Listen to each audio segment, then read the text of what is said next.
Hey y'all, what's going on? We are back again, like we said we were going to do, to discuss The Real Housewives of Potomac season 9, episode 20, which just so happens to be reunion part 3, the last final part of this 3-part reunion series that we had. We are officially done with Potomac until next season, season 10. And we have some things to say though. We have some things to say about this last part. I will say that for me, okay, I guess I would rank this the same as I did part 2. It wasn't horrible, but the fact that we literally spent the first 30 plus minutes speaking about Stacey and where is it at? The lies. It was a lot for me. I'm not gonna lie about that. Nonetheless, I will say overall, Andy didn't lie. It still was a good reunion, I would say.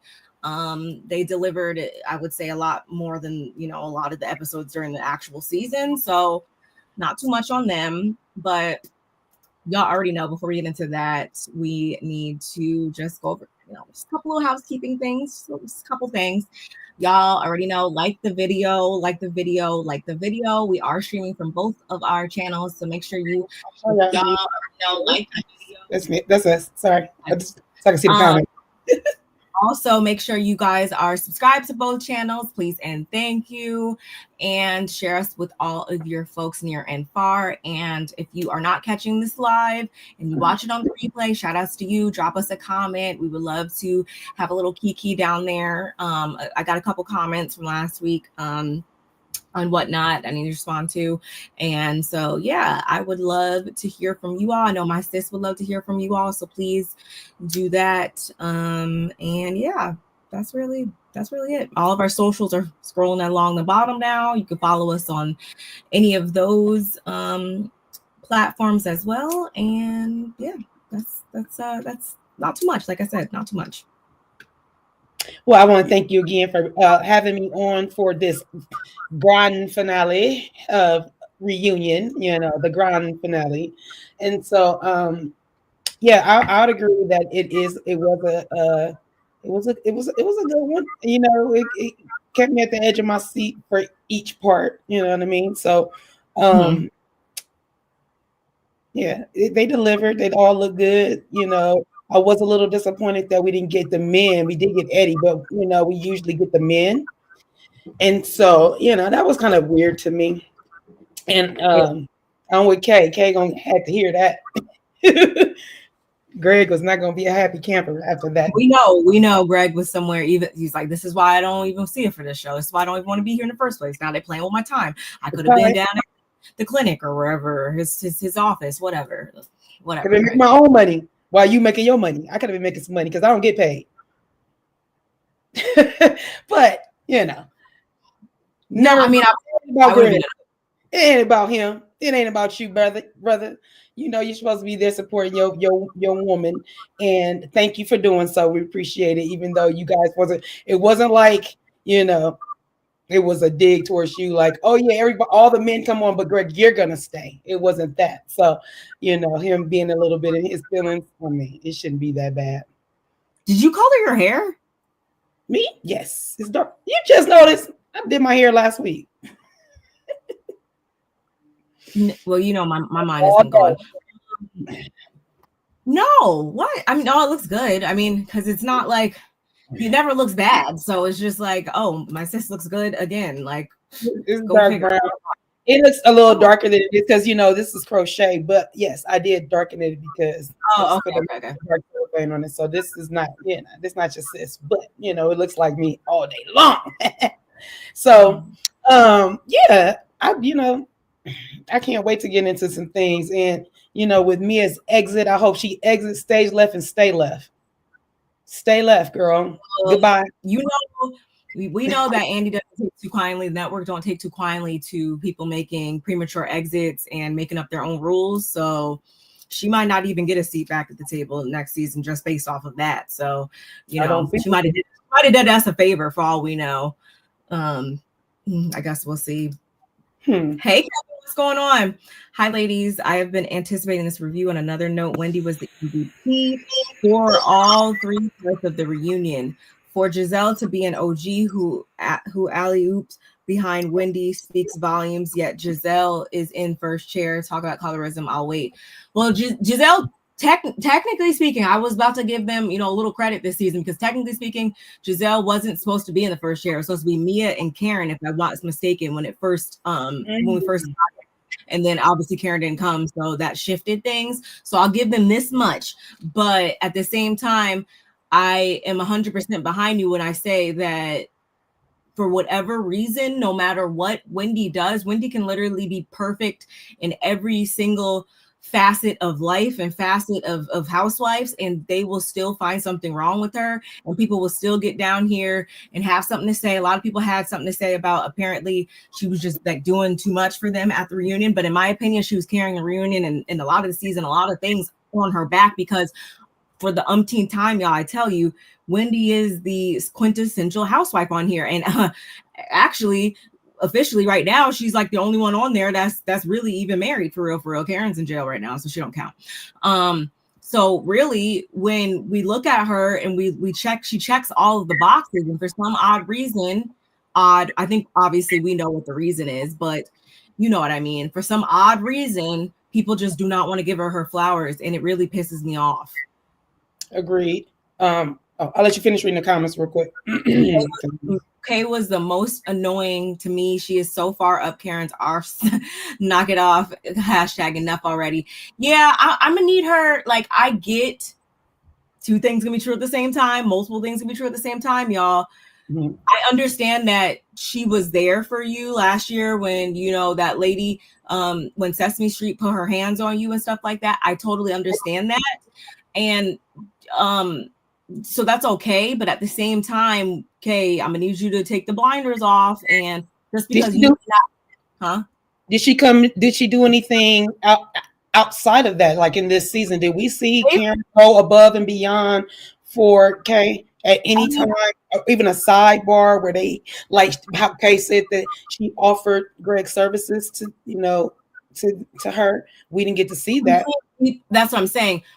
We've heard about all these things just like in the off season. It was obvious that they formed some close bond or whatever off camera. So I mean, I believe that. I'm sure you guys did. Sure, I'll give you that, but still, don't allow what you guys have what friendship you guys have fostered to not allow you to see that this, she has her flaws and stuff like that. Like, I'm not saying you need to take everything that they say for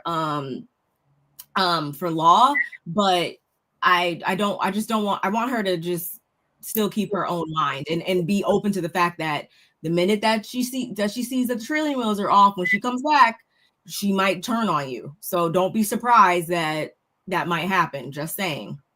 And here's the other thing I did want to, before you go to that comment, I did want to, before I forget, I'll forget real quick. As far as Wendy is concerned, and people, are split where they thought that she was doing too much, and then they, a lot of people are like, she's an MVP. I see it both ways with my Libra self. There was times that it looked like she was doing a lot. I agree, but I haven't even read the comments. So, but the thing with her looking like she was doing a lot, I'm gonna tell you right now, it came off as mature acting. When you have to clown and you have to you come a little bit out of character to me, Giselle was, falling all over the place and laughing all on Ashley and stuff. Like, that was her bestie. And just Giselle, even everything she said, she didn't have no, I don't want to say vocabulary, but she just really didn't have really much to say. And everything that Wendy was articulating came across like very articulated, right? And then got her point across. And it was just like, oranges and apples. It was like watching Wendy was watching her, be poised and say what she needs to say from the hip, did not kiss Karen's behind, didn't waver on it. And then Giselle, she's kind of flip-flopping. So for me, I think people are getting misconstrued that Wendy really was making her points and was coming at them the way she does, and y'all don't like it, them 4 degrees pay off. Or is it 5? However many it is, it just pays off and you can tell. So I think it's coming more from like y'all mad at her from that reason because she don't have to cut up and act the way the light skin couch is. You know what I'm saying? No disrespect, I'm light skinned because I don't, it's not like that. I'm just saying when we're looking at it from those two angles. So for me, I was just thinking like, Giselle, you have nothing to say. Woo! Oh, I'm just tired. Oh, this, that. It was just, everything was just I don't know. It was just really off to me, and it was off-putting to me a lot. Wendy, no, I agree as far as there was a couple times I was like, okay, like Wendy, okay. But there was far less times where I felt like that versus where I actually understood what she was saying. And I feel like she added value to the conversation and guided it in the direction that it needed to go, which is why I said what I said before, that she did carry it on her back, and for the ones that also just don't see that, this lady has had so much hurled at her left and right for like since she stepped a toe on this platform. And I do feel like because of that, she deserved to, just be carefree and just do what she wants or whatever. And I think that that's something that they just, I don't know, they can't digest it for some weird reason. I just don't get it, other than them needing to find something wrong. No matter what she does, they're going to find something wrong with it. And it's not to say that when she is being annoying or when she does fall short in her areas, I have no problem whacking her over the head and giving her the business just like I would anybody else up on that stage. But for some odd reason, it just is always Wendy, and I don't get it. Kevin likes it. Thank you. I appreciate you. Appreciate it. I'm digging it too. Exit stage. Hello? That's all. I know you coming, you laughing at what I'm saying, but I'm for real though. We don't take kindly to people exiting. There ain't no closing no computers. You don't get to do that. If you're there, you stay in the hot seat. You're sitting on this chair, you're sitting on this platform, you did everything like I said. You went through the emotions, and so your ass should stay there. Why? I don't care who's coming for your motherhood. You came for hers. Oh yes, children. Shout outs to Feisty, of course, as always. But we cannot let this moment pass us by, y'all. Without over the weekend, we got some horrible news. Rest in peace to Jill Scott. No, not Jill. Angie Stone. What am I talking? Sorry, Angie Stone. Sorry. I know that's just because you're on your Neo Soul.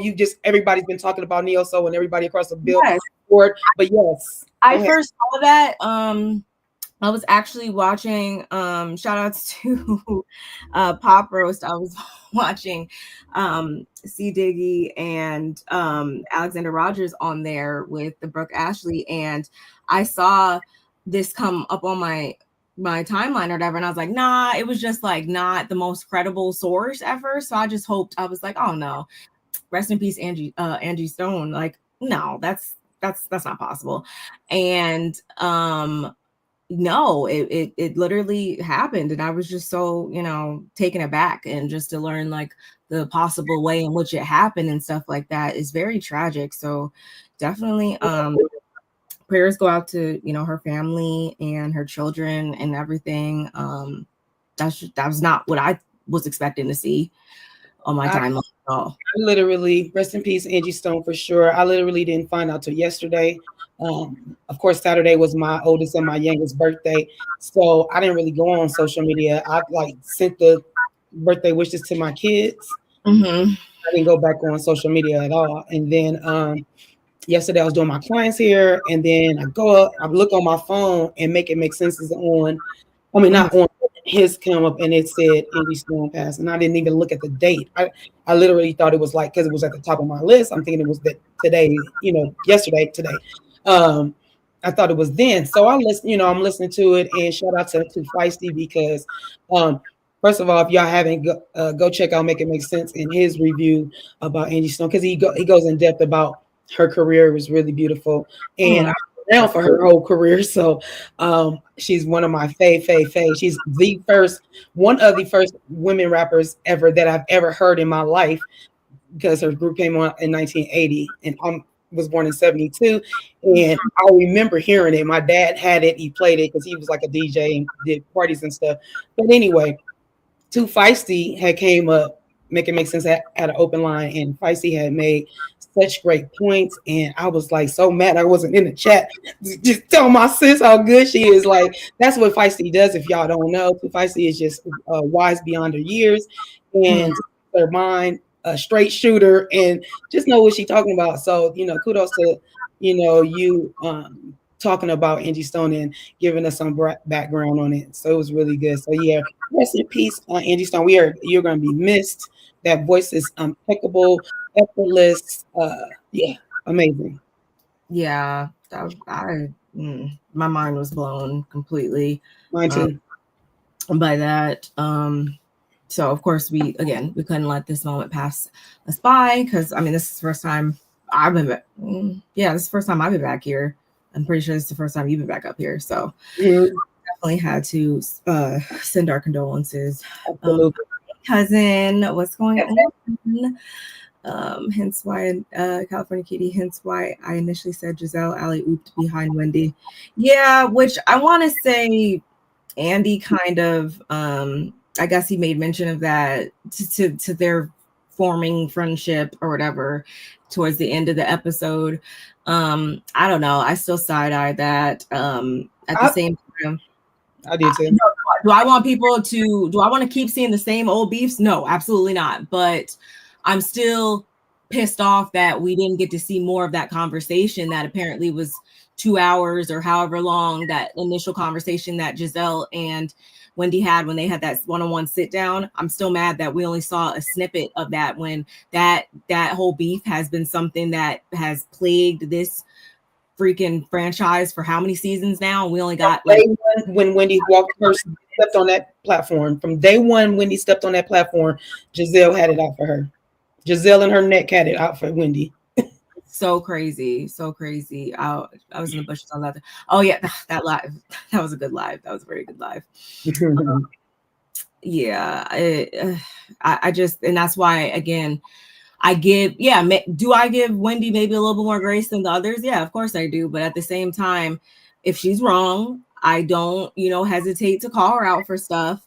But y'all have to really realize that this lady had all the odds stacked against her since she came on this platform, and somehow she's always overcome them.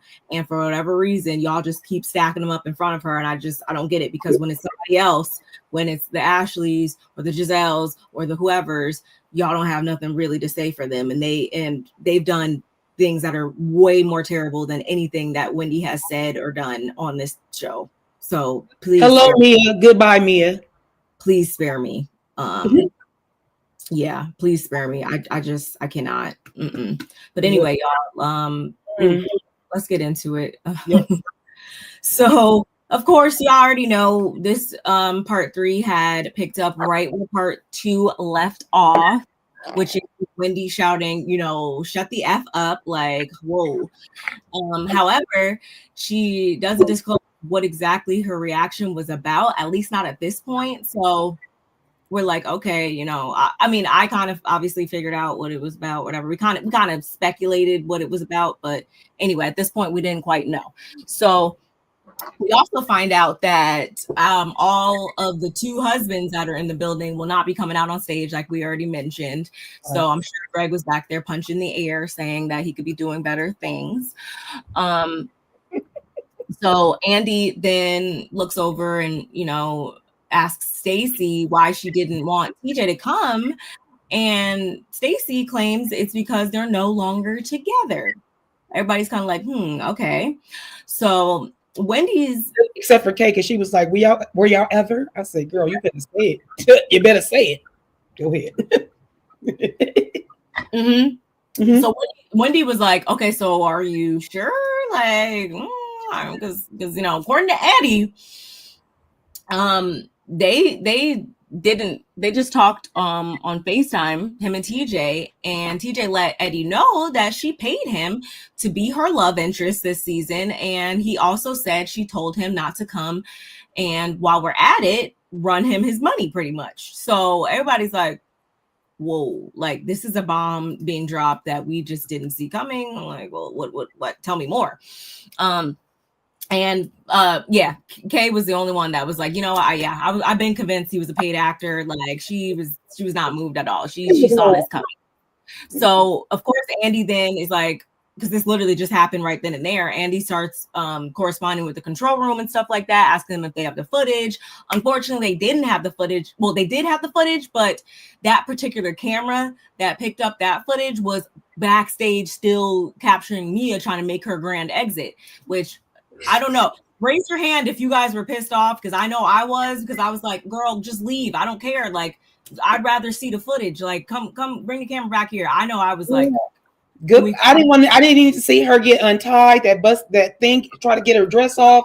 I could have deal without all of that. When she walked off, that should have been the end of it, and y'all should have paid her half the money because she only did half the reunion. I would have just broke it all the way down to her. Yeah, girl, you left. Girl, you left. Exactly. So then immediately Stacey is denying this profusely. Wendy's immediately on that ass saying, you know, you've been calling this man your best friend left and right, and that is not your best friend. Like, what is up with that? But Stacey, and then Wendy asks her or whatever, they ask her like, okay, so why not call TJ to clarify? And Stacey's like, no, absolutely not. We're not together anymore. Why would I call him? Because that would just be entertaining a lie. Like, she doesn't believe Wendy or Eddie at this point. And Andy's like, well, wait, because, you know, they have it on tape though. So you're saying you don't believe it, but like, they literally just picked this up on tape. So I don't understand what he's saying here, Stacey. And again, Mia's back there making her over dramatic exit, getting, you know, unmiked, taking her dress off, the whole nine. And she changes her clothes, she hops in the SUV, and that is the last time we see Mia. With the ugly cry, with the looking like Jessica Rabbit by the mouth, I was like, what is wrong with you? You get gone. So dramatic for no freaking reason, y'all. So dramatic. Nobody coming from my motherhood. Girl, that's all you got from this whole conversation, this whole time, is that they came for your motherhood. Girl. Mm-hmm. I don't, that's Meanwhile, back on stage, Giselle's like, girl, you are busted, legs wide open, honey. Like, stop your lies. And again, Stacey's like forming this like reverse psychology or trying to cast reasonable doubt on, you know, asking them, well, you know, if that's the case, why would I say almost an hour ago that he's one of the best people I know? If you know, he would come out in his mouth and say something like this. And they're like, because you didn't want to be exposed as a liar. Like, huh? Like, what are you saying, girl?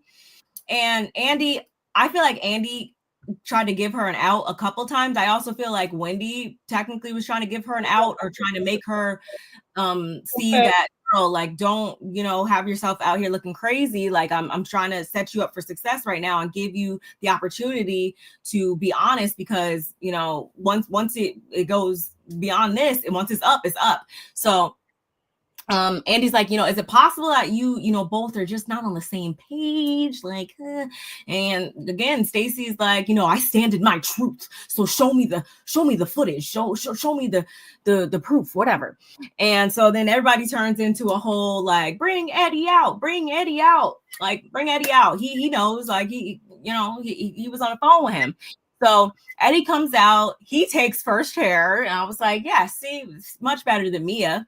Mm-hmm. And he lets it be known that he did place a FaceTime call to TJ just totally unrelated to any mess. He just simply was like, you know, why aren't you here? What's up? Where are you at? You know, my guy, whatever, because they, you know, they'd have formed some level of a friendship or whatever. And so then TJ says, oh yeah, like why he wasn't there. And the fire. I think it was. Didn't he say it was about the fires too? Because like, Well, no, I think last week we heard him say like something about the fire, or that he had to get evacuated or something, just in general, before he started to go in on her. He said that. And I think this is when Andy was like, well, you know, what did he say or whatever? And Eddie's like, Eddie tried to keep it cute here, y'all. I do believe that he tried to keep it cute at first. And so he was like, well, he said that, you know, he'll never be in DC again, and that, you know, someone owes him money. And Stacey's like, who? Out of all the people to ask, how you gonna come out your mouth and ask who, broad? Exactly. That's why they were all laughing. They're all laughing at her, like, girl, you know who? And Eddie's like, you, like, you know, he said you paid him to be there. And Andy keeps wanting more specifics. And again, I feel like Eddie was trying to keep it cute, / he wasn't even asking him about all these details of, you know, did he say currently or like, or what? Like, he was trying to break it all the way down. And Eddie's like, look, I didn't get into all that, but he did say that she paid him. And so Stacey's like, okay, so I paid him to be my best friend. Like, I owe him money. That's what he said to you. And Eddie's like, in a nutshell, yeah, pretty much. And she's really not helping her claim here, y'all. I felt like, and Jacqueline was like, did you guys catch when Jacqueline was like, that's not very Christian-like, is it? Oh.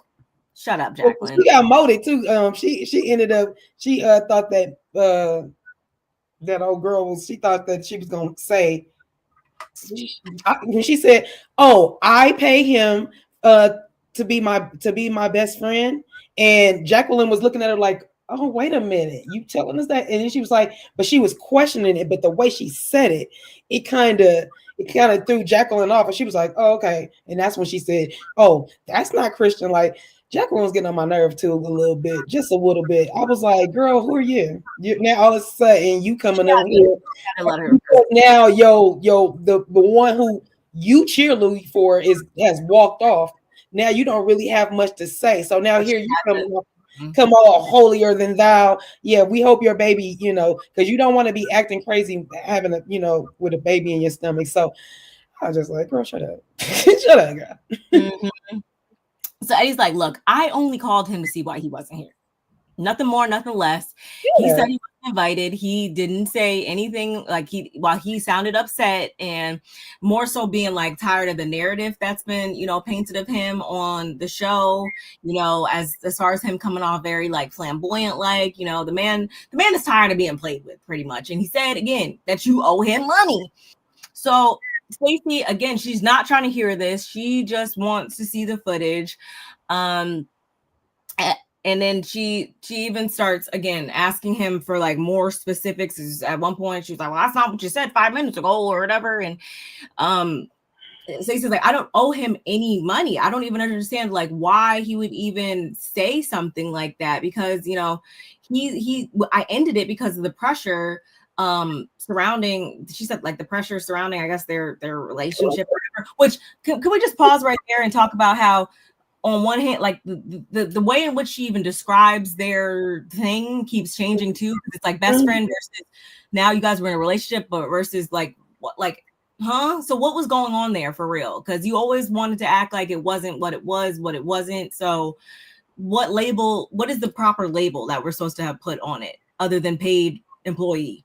There you go.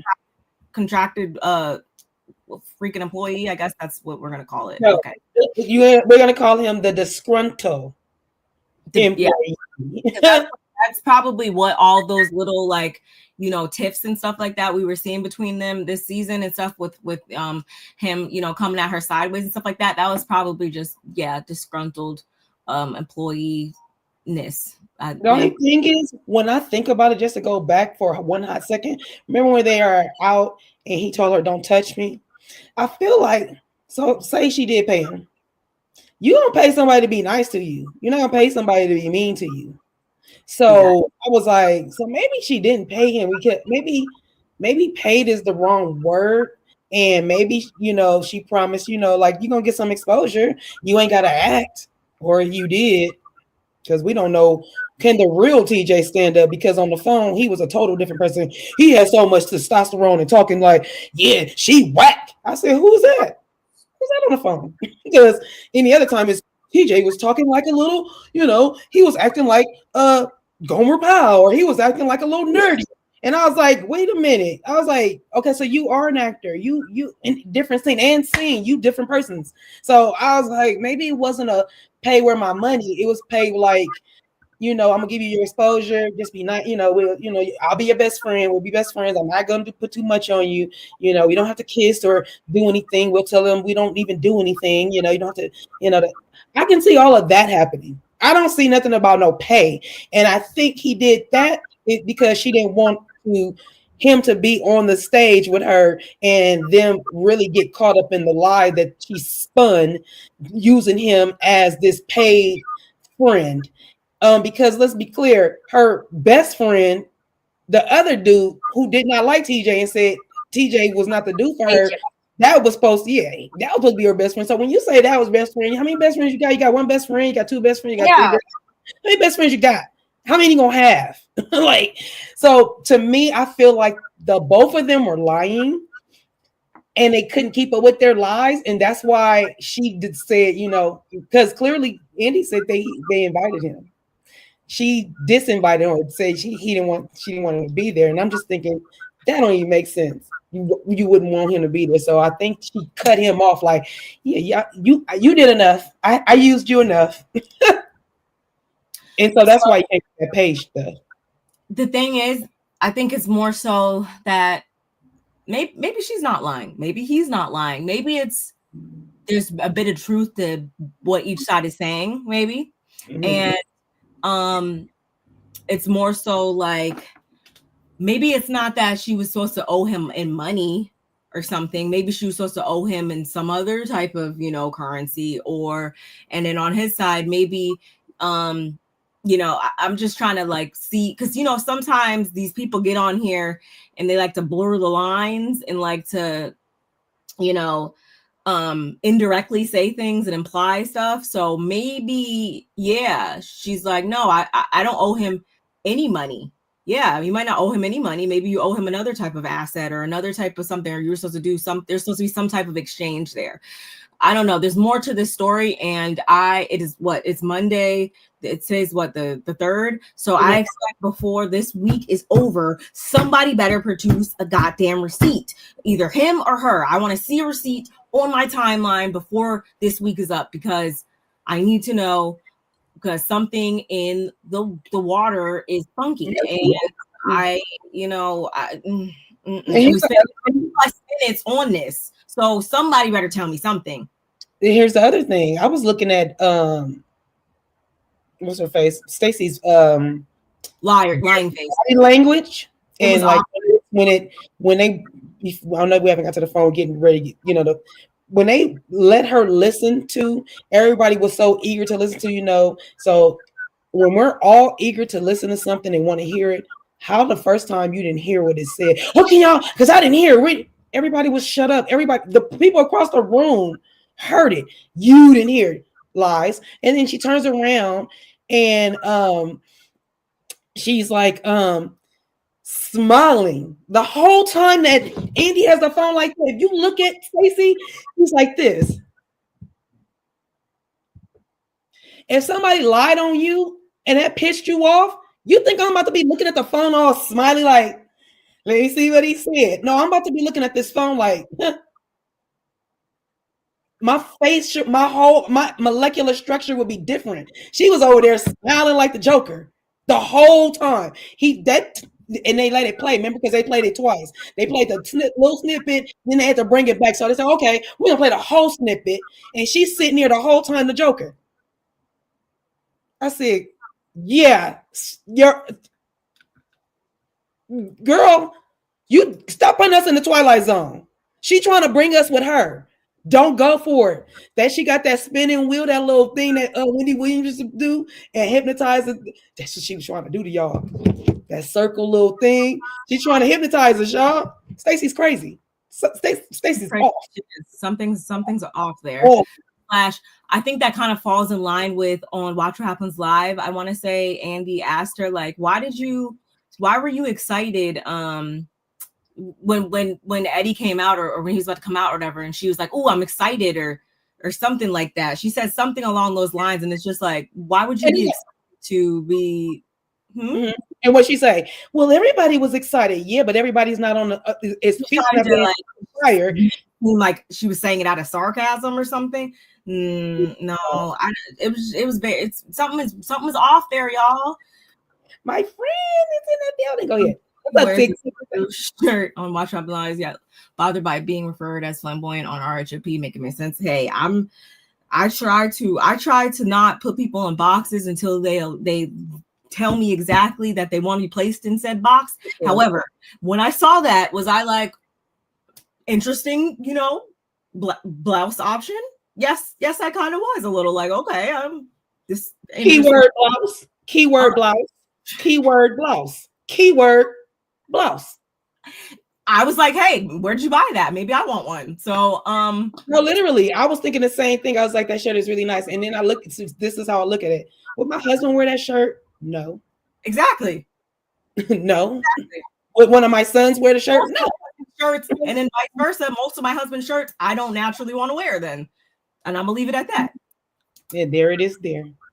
Hi, Carla. It's my friend from, she lives in Tennessee. That's coming all the way from Tennessee. I believe her. TJ is butthurt over her breaking up with him. He embarrassed her on the show. I would not have called live on the show either. Okay, now who thinks to be true? On national TV. Like, I'm gonna and put it on speaker. Hello, don't lie on me. Click. Oh, breakup is the word. First of all, best friends don't break up. So when you use the word break up, that means y'all was together. There was a couple situation going on. And even still, because we got TJ on TV saying, true to your point, so I can't come to your house, or what's going on with the divorce, or, like he was acting like a boyfriend. So I see where the breakup and can be. My best friend. I just say they both. I say they both lying because, like, I literally was like, when she was talking, I was like, okay, I can see this, I can see it. But then I was like, she lying. They both lying, and they can't keep their story straight. So that's why she didn't call him. And we gonna get to it. She was on I don't know if you watched it, but she was on Watch What Happens Live too, and they spoke afterwards. Yeah. So, we only gonna get her side. That's why I'm hoping what you say, Barb, is that somebody comes out with some somebody send me his Instagram so I can slide in his DM and ask him for an interview, because we need to get the truth to this. There's multiple sides to the story, and we are missing a couple of them. And also, I'm just weird about titles in general. So even before all this came about, and she was just even calling him her best friend, and I'm like, y'all haven't really even been down like that for real. And like, again, he ain't even coming over your house or whatever. There's certain like wickets you need to hit before you can be labeled as best friend, in my opinion. And y'all weren't even that hitting those wickets. So I was just confused even from then. I've been confused since day one, y'all. Did we see TJ around her daughter? No, she was not trying to have. No, he wasn't allowed to come to the house yet. She wasn't ready for all that. Last time I checked, but best friend. There's no best friends. There's no nothing. We're cool. We're hanging out from time to time. We're hangout buddies. That's what we're doing. You're not getting any of these labels. Hey, TT. TJ was one way on the show and another way on that FaceTime call. Yes, and AJ actually mentioned that on Watch What Happens Live. Like he said, he's like, I never heard that man talk like that before, ever. So again, I'm not saying that she's straight up just 100% lying, but I'm also not saying he's straight up 100% lying. Something here, two ships right for the night. Like something is weird here, y'all. I think she was trying to orchestrate or produce her own first season. That is not how that works. Because why didn't we hear anything about the divorce? We don't even know why she got divorced. Why didn't she just stick to that script? Why didn't she just stick to that? There's a reason. Exactly. She's hiding something. Yeah. She could still come back next season, but she's hiding something. They both lying. Ain't no way. Nobody gonna tell me nothing different. They are both lying. They couldn't keep their lie together. That's why she didn't FaceTime and get it in everybody's face. Because literally, you know what would have happened if she would have FaceTimed him? he probably would have answered like, "Yeah, I told you what you told me to tell him." She wouldn't have been able to. Well, it's no. I think that. Um, Wait, I lost it. Hold Sorry, on. don't turn it to your sister.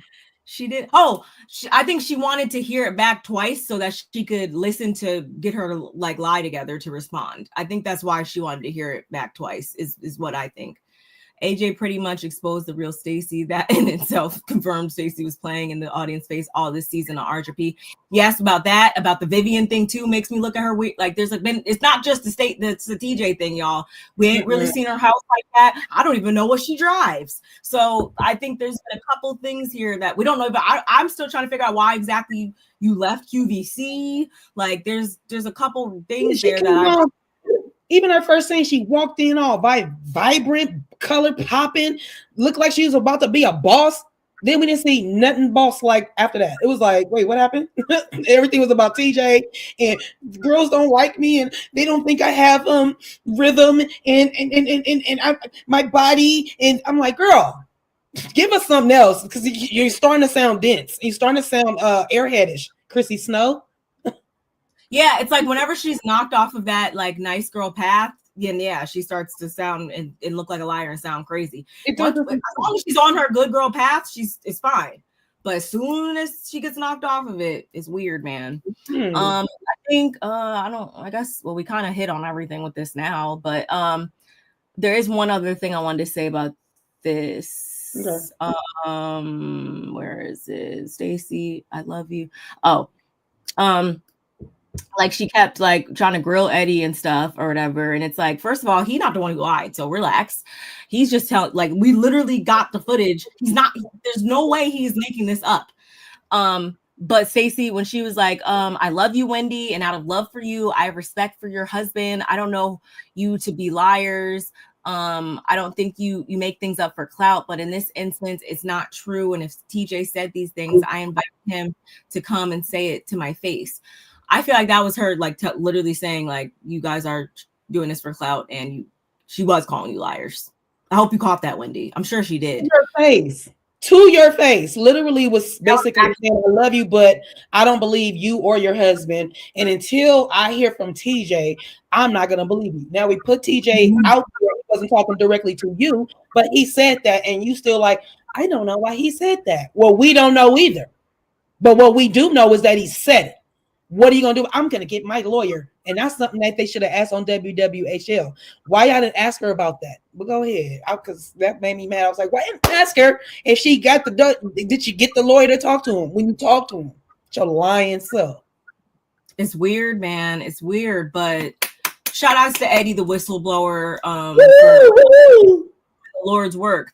And I mean, how do y'all feel about that? Do you guys feel like Wendy somehow helped orchestrate that, or do you feel like that organically happened the way that we saw it happen? I feel like it did happen that way. I think that, and even if it didn't, I think it still needed to be happened because something clearly, again, as TT said, something in the milk is not clean. So whether or not it was a little bit orchestrated or not, it still needed to be happen, and I'm totally okay with how it went down. I think maybe she wanted to be in a sexual relationship, but she couldn't move forward in a real relationship because of his BS of no sex.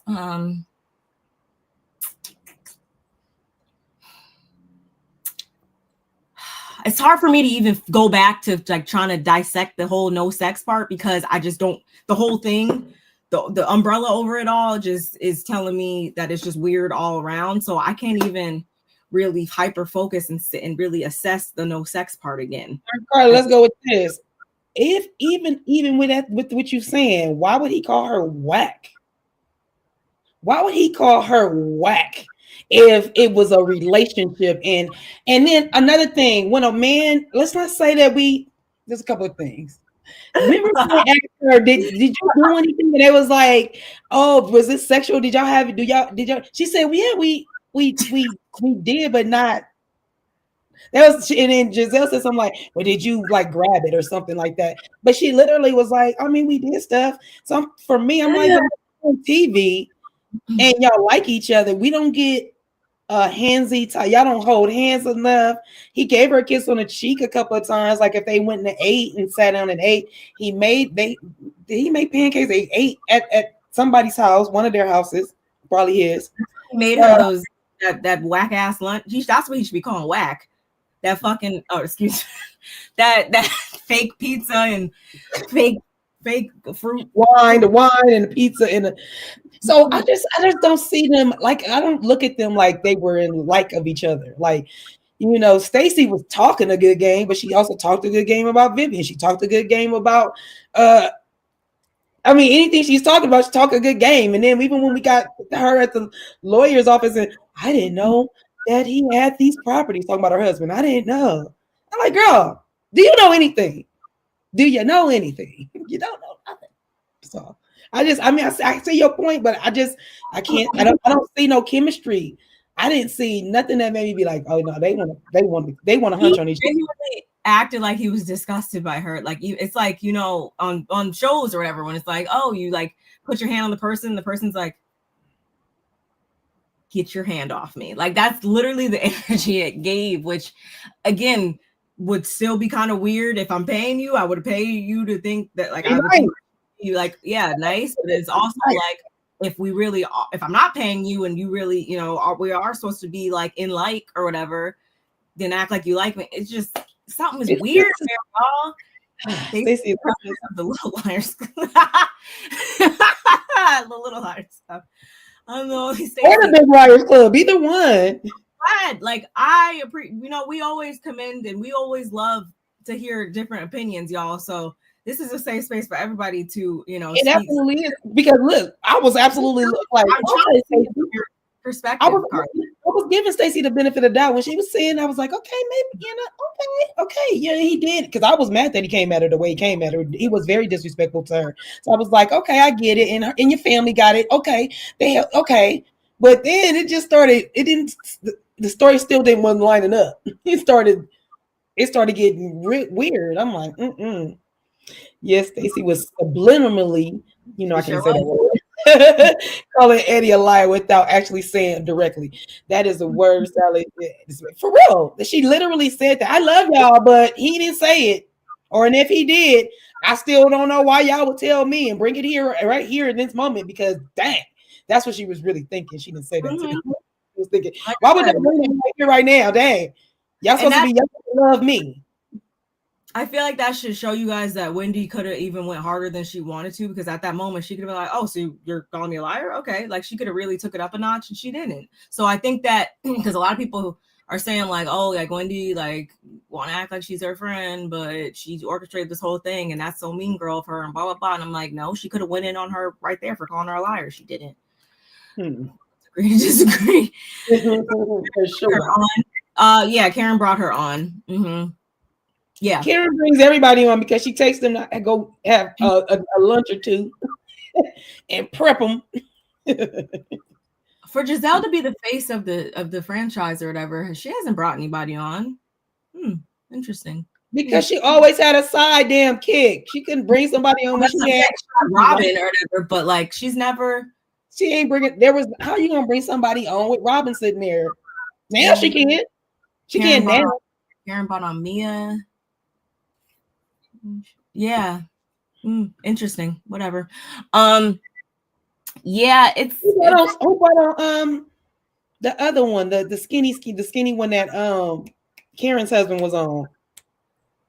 The one that started having mental problems. Katie? Well, Katie was an OG, so I don't.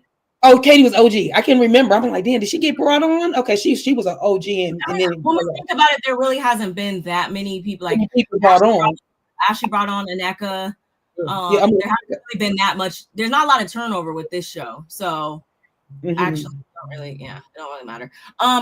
But speaking of Ashley, so did you guys catch this little tidbit when Ashley said, well, you know, there's nothing wrong with it if you felt like you wanted to be on the show or whatever. I'm like, was Ashley trying to get Stacey to tell on herself? I don't know. I felt like that was a little weird. Like, was. That's not weird, Ashley. Was.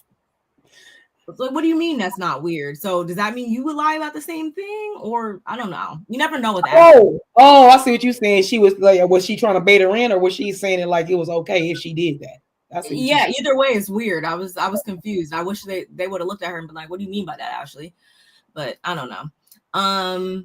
Again, Stacey, she's proclaiming her innocence, period. And Giselle was not having it. Is this when they played the clip? Oh, this is when Wendy gave her the disclaimer and said, like, first of all, Stacey, at the end of the day, if you come back on here telling a different story pretty much, and you know, talking about TJ cleared it up or it never happened or whatever, understand these women, we're not going to believe you and your character will be in question or whatever. And that's when, like, again, Giselle was all alley-ooping and stuff behind her. And again, Stacey's like, you know, I said my truth, so you know, it is what it is. And Andy is still trying to get the control room to give him this footage. And this is when he actually got word that Mia has officially left the building, and everybody was just kind of like, the building? She left the building? Yes. She could have left the show and the building a long time ago. She could have did that in the beginning when ink is permanent before you even said those words. You could have been gone. Yeah. Oh, okay. I wasn't for sure. I could get I've been watching for so long I couldn't remember. Y'all know I'm older. Y'all know I'll be forgetting. This always makes me giggle that Ashley did bring on Candace. Okay, because I was like, who else came on that? Okay. Bring on Wendy? Wait, she did bring on Candace on because they were friends. I mean, you know, they did the passion. Yeah, the pageants. I think Candace brought on Wendy then. Yeah. Just weird, y'all. I'm trying to get to the point where I don't like how I did my notes today. I'm trying to get to where Andy actually watched or played the clip or whatever. Oh yeah, it's here. So right after that, he moves next to Stacey and they roll the clip and we get Eddie saying, you know, I miss y'all, or TJ, whatever. Miss y'all, man. You know, miss y'all too. We got to link up next time you're in DC. And TJ goes, I'm not going to be in DC again.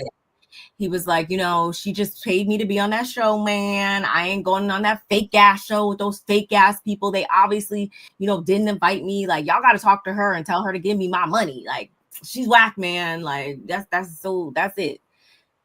And again, Stacey asked to hear it again. Everybody's like, oh my God. And the first person to speak up was actually Jacqueline talking about so y'all were calling Mia a liar, but shut up, Jacqueline. Shut up and stay down there at your baby bump is what I would have told her. Rub on your belly, little lady. And I do feel like, again, Andy was continuously feeding Stacey her outs, like saying like, you know, well, did you maybe like, we used to like fly him out maybe, and then like, no, I don't understand why he would say that. I would never. Well, you know, it's because hurt people hurt people. That's it. Stacey, if you don't go away, I mean, far away from me with that. I mean, as far as you can go to the ends of the earth with that. Look, hurt people because I broke up with him. He's hurt. And so he's lying on me. And Wendy and her husband are liars too. Like, out of my face, Stacey. Y'all, like, I would never call y'all dumb at all. But like, I can't be the only one that sees it like that. Like, just based off of her expression and just the way that she was coming off, like something there was not 100% real. Like, y'all had to see that. I was watching it just like looking like, who is buying this right now? This lady is acting. She's acting too. It was bad acting, and it was QVC acting. It was acting. Explain anything. So yes, when the Venmo, the Cash Apps, when some receipts are produced, they just gonna be produced. But or again, a text message, like they said. And if he bring out a text message or anything, I said, that's what it was the way Ashley said it. Well, what if he has text messages, babe? I said, Ashley, shut up. Shut up with the babe. Why y'all keep being so condescending to her? Why y'all calling her babe, love, this, that? Y'all know doggone well this lady's lying in y'all face. Y'all sitting here trying to really just we're here for you. Just tell us. I'm like, girl, I'm telling y'all, she got us in the Twilight Zone. I don't get out. They should have kicked her off the stage. You know, you can go with Mia, right? Get out of here. Thank you, Kevin. You know, I love talking to y'all up here. But yeah, what I mean, like, there's something hurt people, like everything she was saying was just so like, just so, oh, that's the perfect thing that someone would say in this situation. And that's just like, I'm just gonna say, you know, whatever to throw them off my trail, but I'm really not. It's just, please tell me y'all weren't buying it. It's just so disingenuous. Nothing sounds heartfelt from the heart. There's not a tear, not that I wanted to cry. Please don't. But I'm just saying, like, nothing is heartfelt or sounds genuine or make me be like, literally when she first, like, when she first opened her mouth and then started saying, you know, I didn't do that, and everybody was, you know, looking at how he was, and we were together, and I was like, wait, y'all together? Or you're not? You're best friends or you're not? You know, that you keep confusing, or you're trying to confuse us. You're trying to blur, like you said, she's trying to blur the lines on us, and I'm tired of it. I'm tired of it. And I feel like if she had some other action throughout the season that could like back it up to make us like, you know, compare and contrast and be like, oh, that's not possible because of this or whatever. But there's been a lot of inconsistencies, and there's been a lot of just missing information about her in totality. Not even, again, just about the whole TJ thing, in totality here, that it's just something's crazy there, y'all, and you can't convince me otherwise. But and then again, she's like, you know, her whole thing too was like, oh, all season you guys were basically like telling me to, you know, watch out for him, only for him now to say this, and now you guys are on his side versus me, and you know me. And they're like, well, again, like, actually, this is probably one time where Kay did say something and I was actually laughing. She's like, you know what? This is bullshit. Like, totally. In her Baltimore accent, she's like, this is bullshit. You know, we're gonna let these people bring this phone out here, and this is bullshit. So please just stop it. And I was like, thank you. Like, somebody must see it. And so then Wendy was like, no, I gave you the opportunity to clear it up, and you didn't or whatever. And I'm glad they played that clip. Beautiful clean footage. 27 minutes prior, where Wendy, again, she gave her the opportunity to, you know, course correct, and she chose not to. So it is what it is, y'all. And again, Andy's like, do you still not want to call him? No, like, I'll call him with my attorneys. Okay, next subject. I wish I had a cap right here so I could stop capping. Can you stop capping? Because nobody, like, at this time when you say she thought that was gonna be like, okay, now that's what I would do. Everybody was just like, next. Next. She keeps defending herself by like saying like, oh, like, well, you should see my DMs, or I don't have to pay anybody to be on it. I think that's what she said. She's like, I don't have to pay anybody to be on this platform or any other platform. And it's just like, okay, a lot of people rich people don't need to rob banks, but they do sometimes. So what are we talking about here? Like, a lot of people don't need to do the things that they do in life, but somehow here we are, right? So again, she's not helping her case, but luckily that was where we ended. And again, like I said in the beginning, y'all, this was like 30 plus minutes at this point. I was just kind of like, but like Kevin said, that's because they was filling it up because we needed Karen. We need to have our Karen segment. So I said that last week, yeah. And I feel like Karen probably could have added some value to this moment or whatever, but she decided to drink and drive. So that's the way that cookie crumbles, y'all.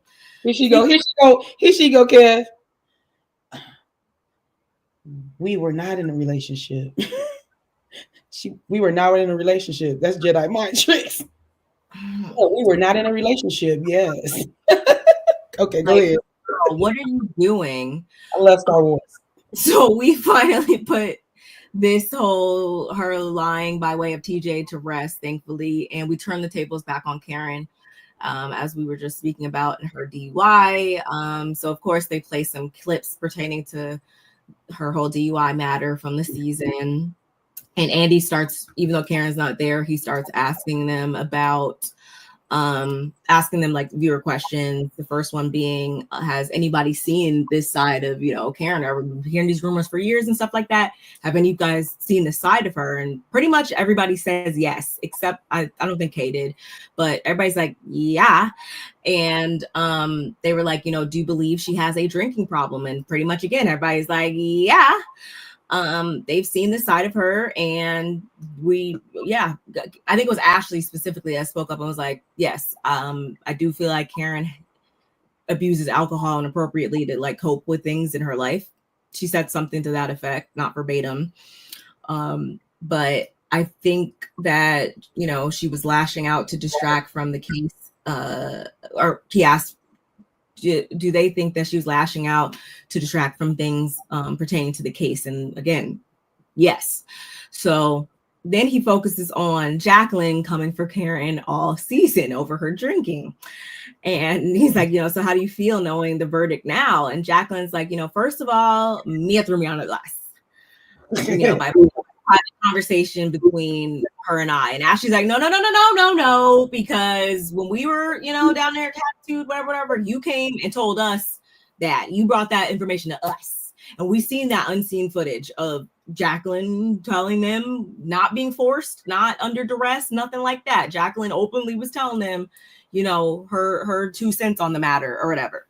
I don't think it sounds malicious though. When she was telling them, did it sound concerning to you, or did you think she was just trying to fit in, or just have something to talk about in that moment? Like, I feel all those things can be true at the same time. But I'm just saying, I don't feel like she was telling them, like, girl, let me tell you. Yeah, I get that.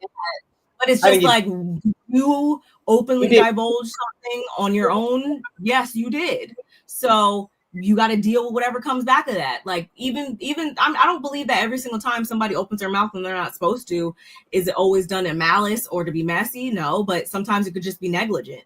And, in this case, I think it could be labeled at a minimum negligent for her to have said that. And it still allows Karen to feel, some type of way or whatever, because although we don't agree with her drinking and driving, like, don't get me wrong here, y'all, she's still dead ass wrong for drinking and driving or whatever. Jacqueline, you did, divulge something that and speak on something and, shine light on something that she would have rather not, have the light shined on. So I guess, Giselle did speak on that. She was allowed to feel that way. Yeah. And we'll talk about that here now, like where Giselle had to break it down and say, the whole thing was rooted in the fact that at this time, we were filming or whatever, her court date, she didn't want anything to basically be used against her or to be, used against her or whatever. So that was what you weren't getting, Jacqueline, or whatever. Mm-hmm. And I can understand looking at it from Karen's perspective. I guess, yeah, I can understand that. But then Wendy jumps in and be like, well, that's the thing though, because when we were filming or whatever, Karen kept pushing her court case back, which is odd to me because in my opinion, I would have much rather gone to court before the show even aired. So it's like, that kind of makes sense too. Mm-hmm. And then so from there, and then Giselle's like, yeah, like she was trying to get things thrown out, like some bad paperwork or trying to say that they, freaking her Miranda rights, whatever. So then, of course, Andy brings up the heart-shaped balloons and was that like something that landed correctly or not? And Jacqueline's like, no, it didn't or whatever. And at first she does admit that she was coming there. It was done to be messy or whatever. But then and that was because of what how she came for her over her child's father. And then she switched it up to be more positive in hopes of not stressing Karen out or having her be stressed out or whatever with her, looming court case and stuff like that. And it was just like, yeah. Losing the card in if you didn't want to let stress. I mean, you were trying to stress Karen out, liar. I'm just glad that she admitted that. I'm like, as long as it flopped, thank God, because I hope you didn't think it didn't flop. Thank you. Yeah. And then he also asked her about the charges that, was it right here? Actually, I have that clip. Which they actually asked Ashley about how this this didn't age well. But I remember this clip right here where Karen said the same thing, which again, this didn't age well either. Arrest her. Clank the clank, bitch.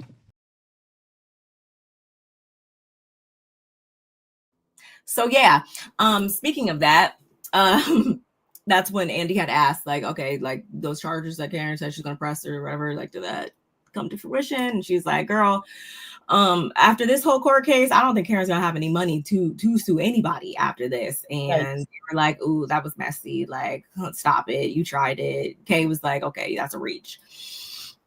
But Ashley slamming Karen's legal, or this is also when Andy asks Kay, being as though everything has come out now, like, how does she feel about it or whatever? And Kay was like, you know, she thought basically they were closer than that, and you know, Karen could have at least come to her because she could have extended some of Greg's resources, since he does have the clinic or whatever with the substance, and he deals with substance abuse issues and stuff like that. She could have privately offered her some assistance, but instead she kept saying she was fine, and she had to just take her for that. And can you bring up how weeks prior her counsel had requested the footage to be repressed before she went to trial? So it's clear that they were aware of the footage and the context, because then it starts getting into this whole, like, and I think that's been something that we have also independently, like, scrutinized. Like, okay, if she saw this footage, why would she ever try to challenge, you know, going against this or trying to take this to trial when that footage was incriminating AF?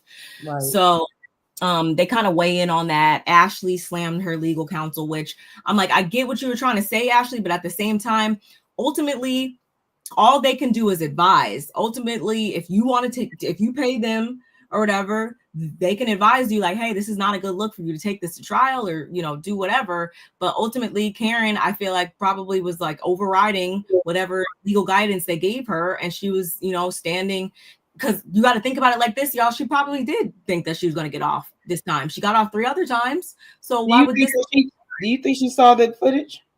She had to, just like Wendy said, or she had privy to it at least, because just like Wendy said, that that footage came out, or they filed that to get it repressed or whatever. So at a minimum, they would have had to see it. Or we got some lawyers in here. Somebody weigh in on this, because I feel like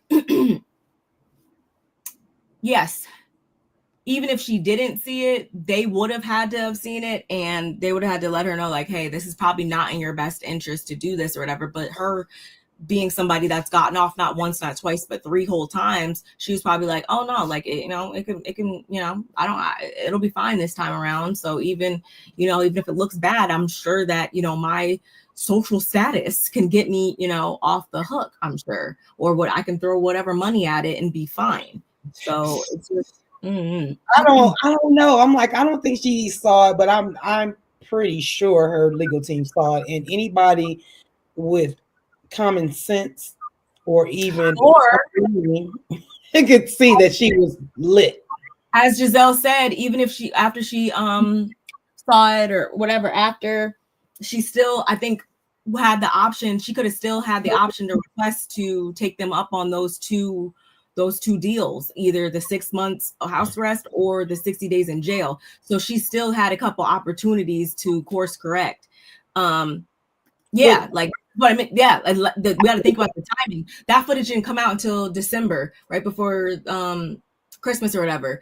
But that they had submitted that ahead of time, meaning they had to have caught wind of what that evidence was about before then. So yeah, that's what I mean when I say, like, I don't have a law background, so, but I know just the way that it's broken down tells us that she was privy to it, and she still decided to go above and beyond and try to, you know, take matters into her own hands. And I can't agree with that. I can't. And that was, Giselle said that about the 2 deals, but she did say that didn't come straight from Karen's lawyers. That's just what she heard from a credible source or whatever. Clankety clank. So we finally hear Ashley bring up how the night after her accident, a journalist texted her things about the incident, or I skipped past it, y'all, but earlier on, after Giselle broke down how her original court dates were, you know, her main concern, whatever, Wendy, she had something to say, but she wouldn't speak on it. She was like, you know what, I'm keeping myself, I ain't even gonna say it, like, whatever. And that's another part where I was kind of like, okay, Wendy, like, don't even say anything if you're not gonna say it. Like, so that's where you see, y'all, even though I can, you know, hit her over the head and say, girl, like, do better sometimes. And that was one of those moments. I was posturing. I was like, don't posture. And if you don't tell her, don't do that again, because I don't want to see you have a whole conflict within yourself about should you or should you not. Like, just keep it in your head. Don't bring it to us. So yeah, I agree with you. So crazy. Hey, Miss Curves. Hey, Elijah, how are you today? Hope everything is good. I love you. Yes, happy Monday. Make sure you guys are following our girl, Elijah Curves. Got the BISness all the time. The season, The season?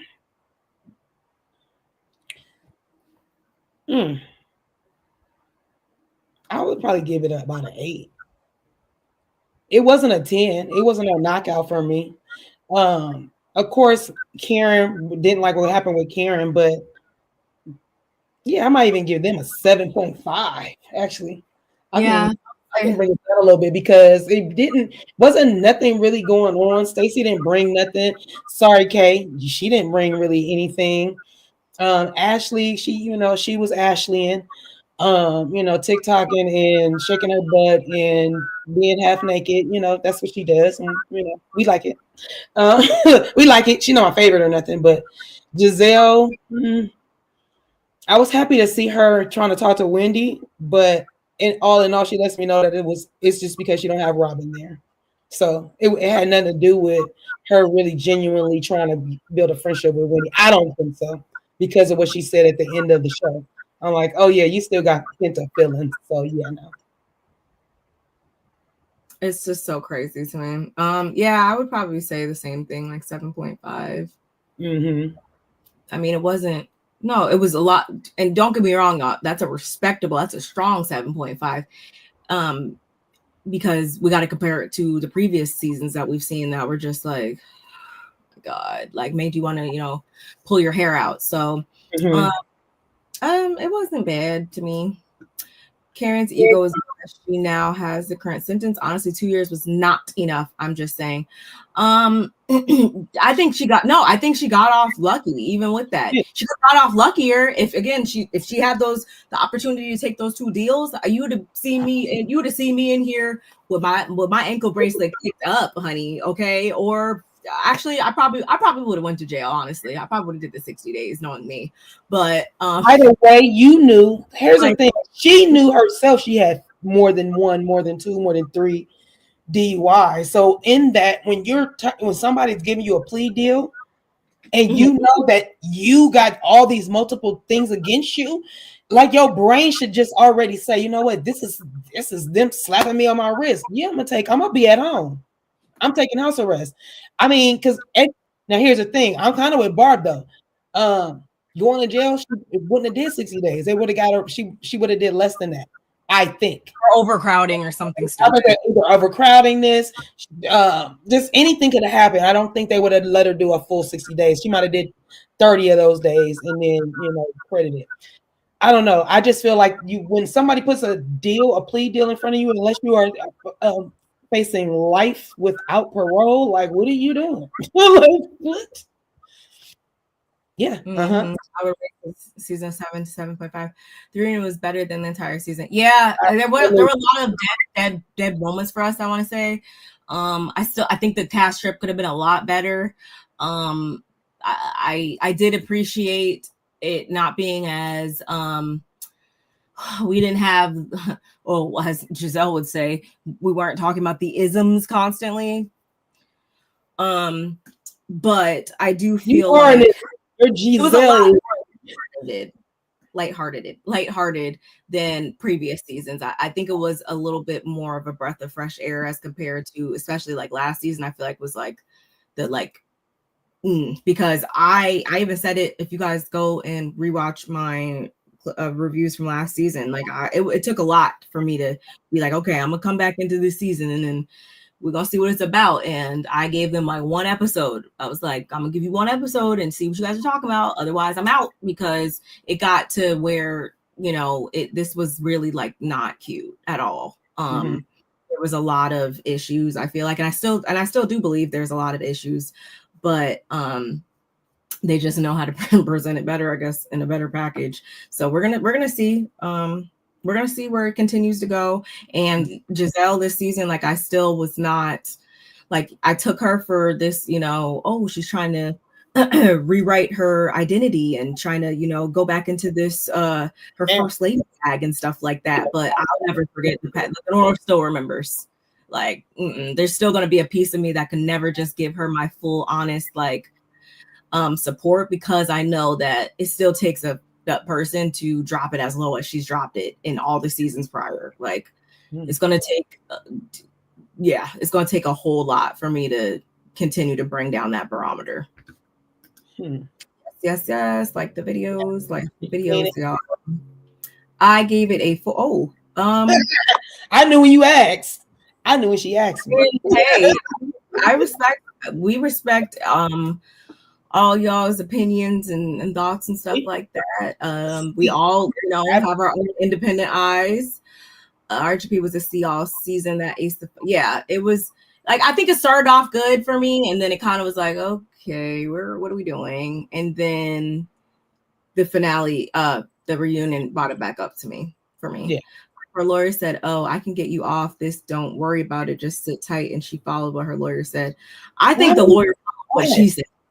I think the lawyer followed what she said, knowing how like self-righteous she came off and stuff like that, and knowing this isn't the same legal counsel from the last 3 times or whatever. More than likely, in my opinion, she was like, "No, we're gonna do this." I don't seeing that footage. No sound and astute lawyer attorney is going to be like, we could do this, especially in Maryland.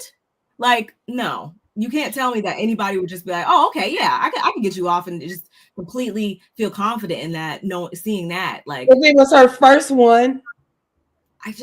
But being a fourth one, it's like, girl, don't do that. All the odds stacked against her. Open alcohol bottles, like, just the stuff that she was saying, like, it was really like not good. Understand? Hey, sister. Hey, Nola. I'm still trying to figure out, because they didn't even go into it deep enough. Was it or was it not a person in the car? Was she driving or was she not? She said she wasn't driving at the accident site. She said, I think that was a reach. I said, girl, okay. I think that was a reach, and it's like it wasn't really like Ashley. Okay, this person told her that. Why did this person tell you that? Were they just saying that because the only thing that we heard is, Karen, is your only receipt Karen saying it in the footage right there? Because if that's the case, we can't take her for, you know, being real. She was also Thomas Jefferson's concubine. So why would we take what she said serious? I think that she I thought it was going to be more of a dun dun dun moment when Ashley said that, but it fell flat for me. It did. Absolutely. I ain't mad at it, TT. I was being very generous. I was calculating the reunion season together. So I thought it was a 5 on the season, and that 2.5 came with the reunion. But I still say it's one of their better seasons in recent years for me. It is. Said that she was having drink. Oh yeah. And then, you know, they go into like, okay, where exactly was Karen coming from? And I actually liked when Stacey chimed in to say, and furthermore, these girls, who was she with that allowed her to, and it's, y'all, when I say this, don't take it as though I'm placing the responsibility on anybody else other than Karen. I'm not. But I would think if me and you are out drinking or whatever, and hey, all right, text me tomorrow and I see your freaking, you know, 2 sheets to the wind, I'm not gonna like let you obviously get into that certain situation. So yes, Stacey, who allowed her to get in that situation, and furthermore, who was she with? Because then even later she said, Giselle was like, okay, I think she was leaving a place 4 minutes from her house. Then later on, she's like, there's a like been restaurant bar type place. But here's the thing. Here's the thing with that. The fact that she said that she was 4 minutes around the corner, whatever she said, she also told her husband, when we get to it, she also tells her husband that, I was with my friend. I was like, my husband literally gonna say, like, you keep saying friend, who are you with? Why you don't, like, usually you don't say I was with my friend to your husband. You usually say, I was with Barb, I was with Carla, I was with Kevin, I was with Nola, I was with TT, I was with I would say that. I'm not even gonna say that. Like, I'm literally gonna say the person's name, and the fact that she doesn't say the name makes me keep thinking, like, yeah, something is just not right. Well, I'll say in that moment, I don't really take that as like being weird, because we got to think that they're still in the show and stuff like that. And I guess maybe too, because I'm somebody who shares parts of my life online or whatever. I'm very cognizant of the things I show. And I do feel like, you still are allowed to keep some things private, and not out of a place of being like sketchy or like, oh, who are you with then or whatever. But I don't really think it's weird that she said that in front of the camera.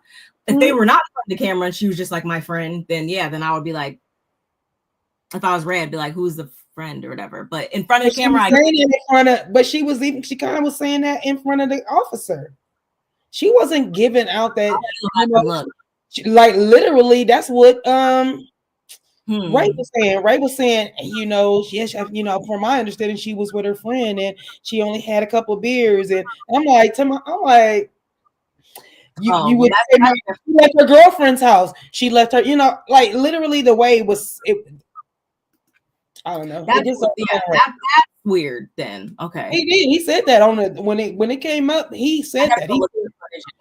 He literally said that. He said, she was with her friend, and and it looks like she had a couple of beers, and behind the wheel. I'm like, what friend? Then we get that she was on the phone with her cousin, and the cousin didn't even pay attention to how drunk she was. And it's funny that Jacqueline could tell that she had been drinking when she talked to her and said it to the girls, but the cousin couldn't tell that she was that lit.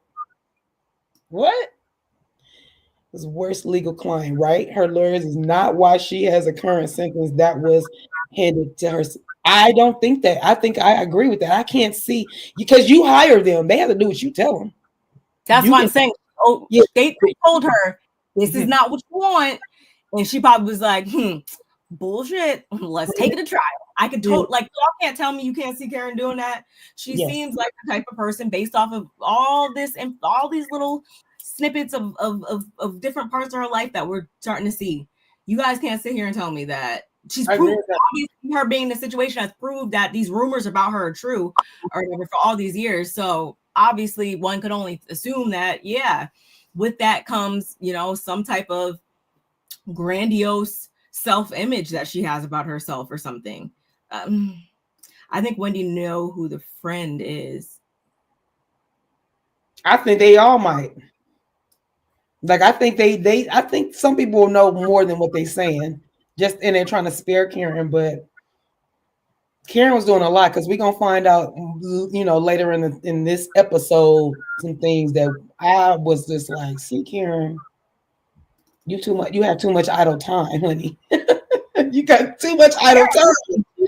Yeah, she want to be the neighborhood mom and stuff like that. Why isn't she should have, there's a lot of stuff she could be doing that is more grand dame-ish, I think, than getting day drunk down at the bar every day. But anyway, speaking of that, bring it on home, y'all. They didn't play this clip. Jacqueline leaves, and then they play oh yeah, this is when Wendy was acting like something on her mind, but she don't want to say. They play this clip of Karen on December 27th, the day before she went to rehab for 48 hours. So we see her and Ray at home, and she's in the same attire that she had from the video that she thanked everybody but Wendy and acknowledged everybody with Wendy. She's still in that same getup. So she's sitting on her bed or whatever, and she says that she didn't watch the clips before the trial. She didn't, and neither did Ray. She didn't want him to didn't want him to see her like that. And y'all don't, I'm not making fun of alcohol related offenses by any means, but I need to add some humor to this because this is how I took it. Like you guys were playing in our faces with this clip. So get that disclaimer. She was like, she didn't recognize the woman in those videos. And he was like, it wasn't you. No, that wasn't you. And she's like, but when I heard the clips back or whatever, when I'm hearing it, it definitely made me hear, because I actually blacked out before the impact, before I hit the tree. And, it is my fault. And Ray was like, yeah, there's that construction there or whatever. And she was like, yeah, there's construction, but Ray, baby, I did do that. I did do that. It is my fault. And, even before mom and dad, I have been self-medicating with antidepressants. And at first, I was taking it as stated. And, but after a while, life got to lifing and I decided to up the dosage. And so that night, when it says friend, I do have friends in my notes. When I was at a friend's house and, we started off drinking, we had opened a Stella Artois and I was like, I didn't really like the beer. Mind you, those are the beer bottles we've seen in her car. So I guess, okay. Anyway, but then, we moved to champagne and then I had forgotten that I took the medication earlier. And the updose. Yeah. And I'm not taking it as prescribed. I upped the dosage. So again, and we had already talked about the drinking and driving and stuff. He's like, oh yeah, because that's why I hired you driver, because 12 to 13 years ago when you had the DUI, I guess you feel especially bad to be in this situation now or whatever. That's why we got you the driver, and then the whole blue eyes thing, and so I it was so rehearsed. Break down the statistics, y'all, and the 6 million people, getting car accidents a year, and here you back in square one again. So, is this you're going to this facility? Is this going to be up to the Grand Dame's standards? And she's like, I need you to stop. You know what? I might just retire that because Karen Huger, she's been enough. She's been enough. And I should have glued a mole onto my face. She's like, I've been enough, and I'm just gonna come back out with that. So, and mind you, the whole time we get, in the corner, the ladies are like, this is performative. Like, are you serious? And Wendy too. She's like, what about the beer bottle? What about the in the car? What are we doing here, y'all? Ironic that the Oscars was on last night too. Go ahead. They deserve an Academy Award for this because I was like, so I was cringing as I was watching it, and more so like I'm like, bless Ray's heart, because when I say like, I don't know if it's good or bad to have people behind you that windmill for you that hard, because Karen's had everybody in her family windmilling everybody incessantly behind her, daughters, husbands, cousins, everybody. Hairdressers. Her hairdresser was online all up in arms last week about, this is breaking our heart. And we're a family. Anyway, right. It's just like, it's been a lot with her. And I'm glad the ladies, Giselle's like, yeah, there was no accountability there at all. There's no responsibility. That whole thing needs to be scrapped, cut it off. Now I wonder, did they play it? Because I watched it on Peacock, so I wonder. I mean, I'm sure they played it, but I wonder like, all of that whole scene. Like when she was like, scrap it. Like I was like, they're not scrapping it. They need this. They need that being for it. Like, what are you talking about? I mean, she was talking about. I guess she was talking about that whole performance or whatever. No, obviously they didn't scrap it if we saw it, but I'm just like, Anyway, let me just finish this up and then we'll talk about it. So then we get Ashley, talking about, she was on her way up there via the train and she had this man she was talking to or whatever. It's like, oh, you're in a show. Oh, what show? Oh, oh, I know this lady. Huh. Oh, you do? Yeah, I used to work at Legal Seafoods. Shout out to Legal Seafoods. I love Legal Seafoods. she was like, yeah, so I know this lady or whatever. She used to come down there and get drunk every day at the bar or whatever. And he turns the phone around, and it was no one other than Karen Huger. And so this was actually happening very long time before her parents, FYI. And this is when How long are parents been gone? 5 years? How long are parents been gone? like, yeah, something like that.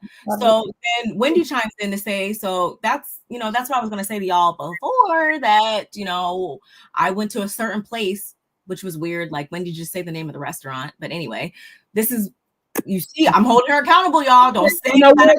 I'm a reason why she probably didn't, because those people still might work there and she don't want them to be harassed, or which one of y'all, or this might be our favorite restaurant, or bartender, or I'm thinking devil's advocate. Because I don't know, it was just kind of weird. But anyway, so she's like, while we were filming, they were like, so we're on the show with Karen, or you're on the show with Karen or whatever. And she was like, yeah. And she said, well, she comes here every day and gets drunk. Mic drop. So again, Stacey's like, well, no matter how she's getting there, she's getting the help that she needs. And, again, she did admit in this little clip that she didn't see the footage prior to trial. Bullshit. And Stacey does believe that. Giselle doesn't. And when they break it down and, say, like, no matter what, her legal counsel knew, because they're the ones that sent in that appeal, is what it comes down to, y'all. Whatever. So they then think about, how she's facing jail time. This is before, obviously, she got sentenced. So all they can do is speculate and say, well, Karen, she's 60-some years old. Like, that ain't nobody place for, somebody to be in jail. And, they can't even have their wigs there. They have to wear their real. This is still Housewives, y'all.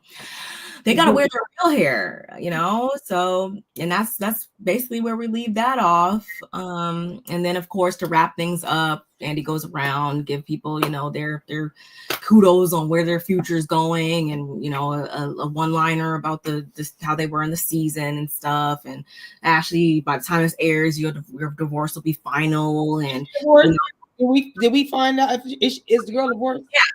That came out like last month, I want to say. I was like, I think she is, but okay. Kay's shopping for rings. I'm not even going to get back on that because we'll be up here for another hour. Y'all know how I feel about that. You see me shaking my head. That's all we can say. Giselle and Wendy may have more in common than they thought. Ha ha ha. Nobody cares. Stacey, what does the future have for you and TJ? This future has nothing for me and TJ. It's just going to be Stacey and, still I rise. Okay, Maya Angelou. Speaking of Maya Angelou, Mia Angelou. She couldn't take the heat. She had to exit the kitchen early, which is bullshit, according to them. Mm-hmm. And what? Wendy had to let it know, though, that she clocked Mia's tea since day one. And that's when Giselle was like, girl, like, you always got to let something be known that you knew something. I mean, Giselle clocked it too, because she was on her first 100 too. I mean, they wasn't really. I don't think anybody really was feeling Mia when she first came on like that. It wasn't like everybody was like, "Hey, Mia, she's so cool." Nobody was on Mia like that. She just would say things that would come out of her mouth that everybody was like, "Wait, Mia," and then she would keep going. So they're like, "Girl, tell us more," like. But not in no good way, more like, girl, tell us more. You kind of weird. Okay. You're going to add this to our show. That's what I got from it. Did they ever discuss her drinking in the past? They said, Charisse did. So Charisse did. Charisse was the only one that always was trying to tell when they were talking about the Grand Dame.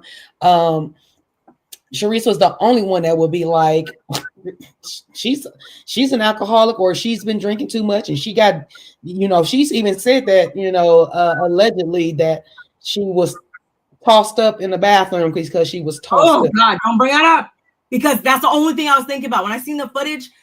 It's that you guys might think I'm, messed up for that, but when I seen that footage, it confirmed that wasn't a lie. That's the exact same person that I would think would be throwing it back in the bathroom. Is the lady we saw that night with her wig.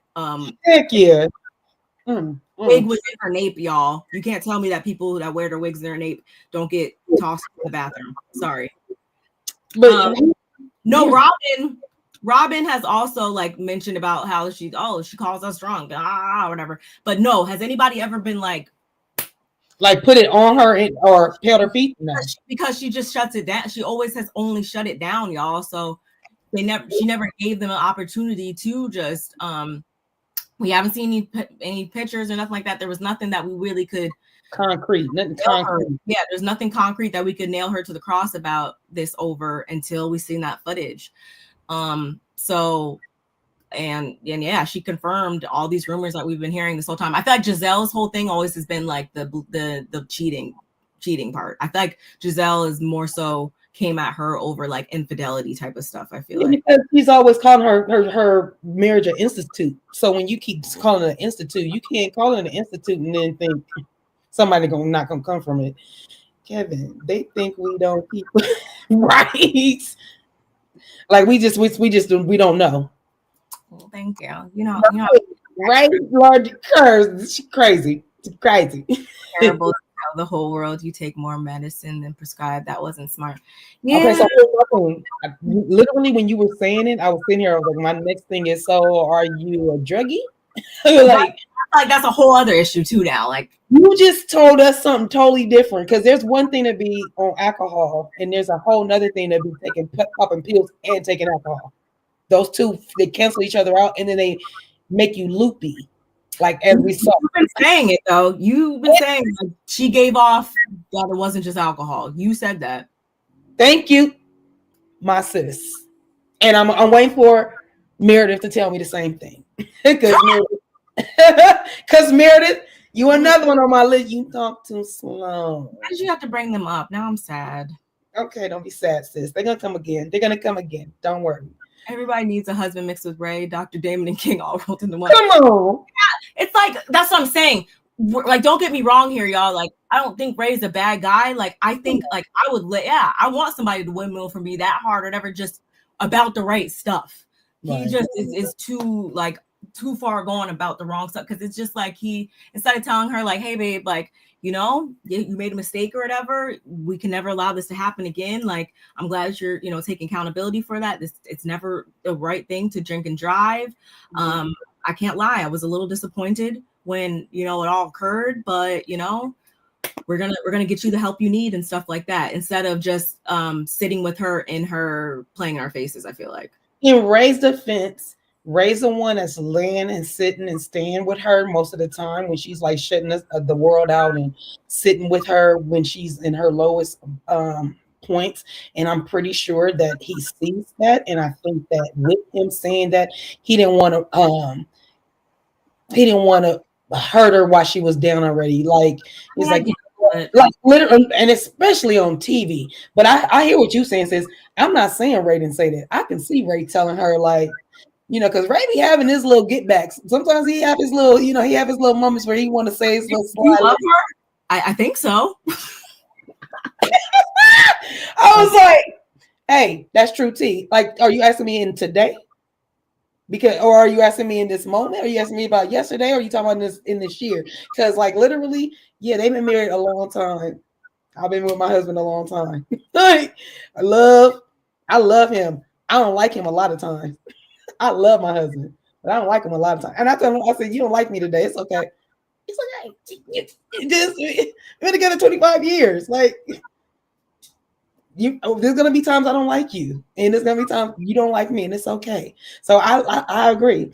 I like the way Ray handled it, and I do think that they were performing for the cameras.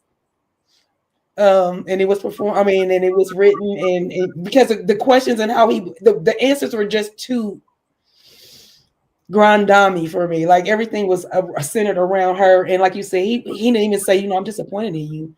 You know, I would have never thought that after 13 years that you would do this, like that type of thing. He didn't reprimand her.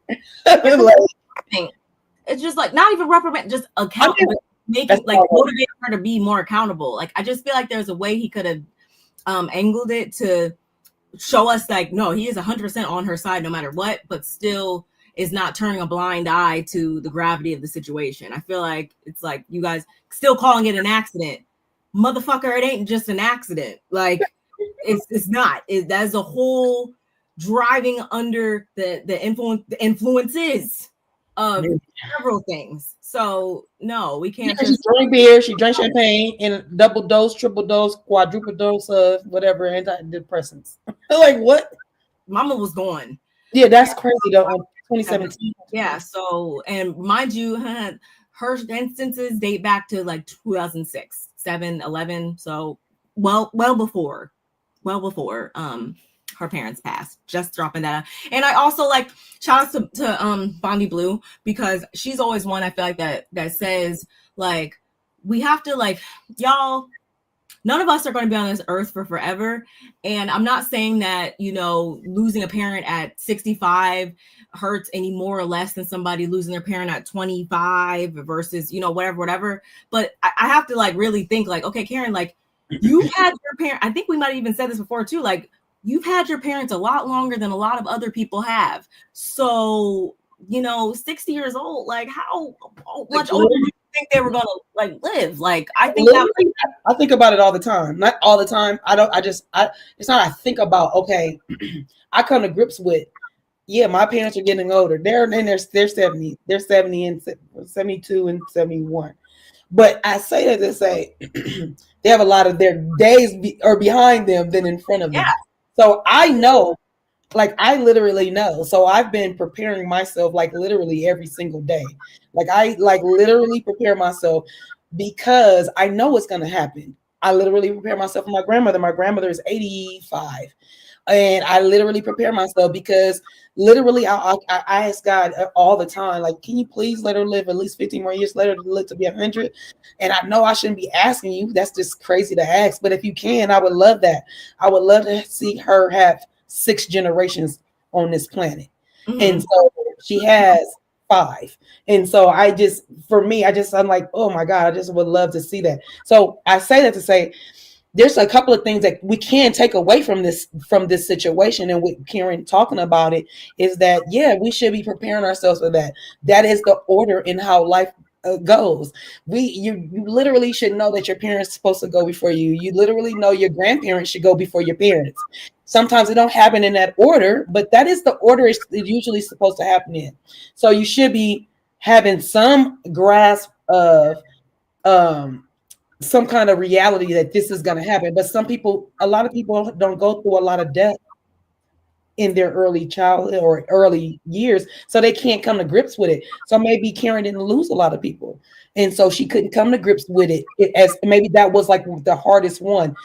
Me, I had my little sister pass away, and I had my first cousin pass away, and my little sister was 2. So the kind of pain and hurt that I've had allows me to look at life a little different in the way I think about things. So I'm not gonna be okay with it, but I'm gonna be okay because I know that's the order, and I know they're gonna be okay, and that's what we're supposed to do. We all came here to leave. We all came here to do our thing, and then we're all gonna leave.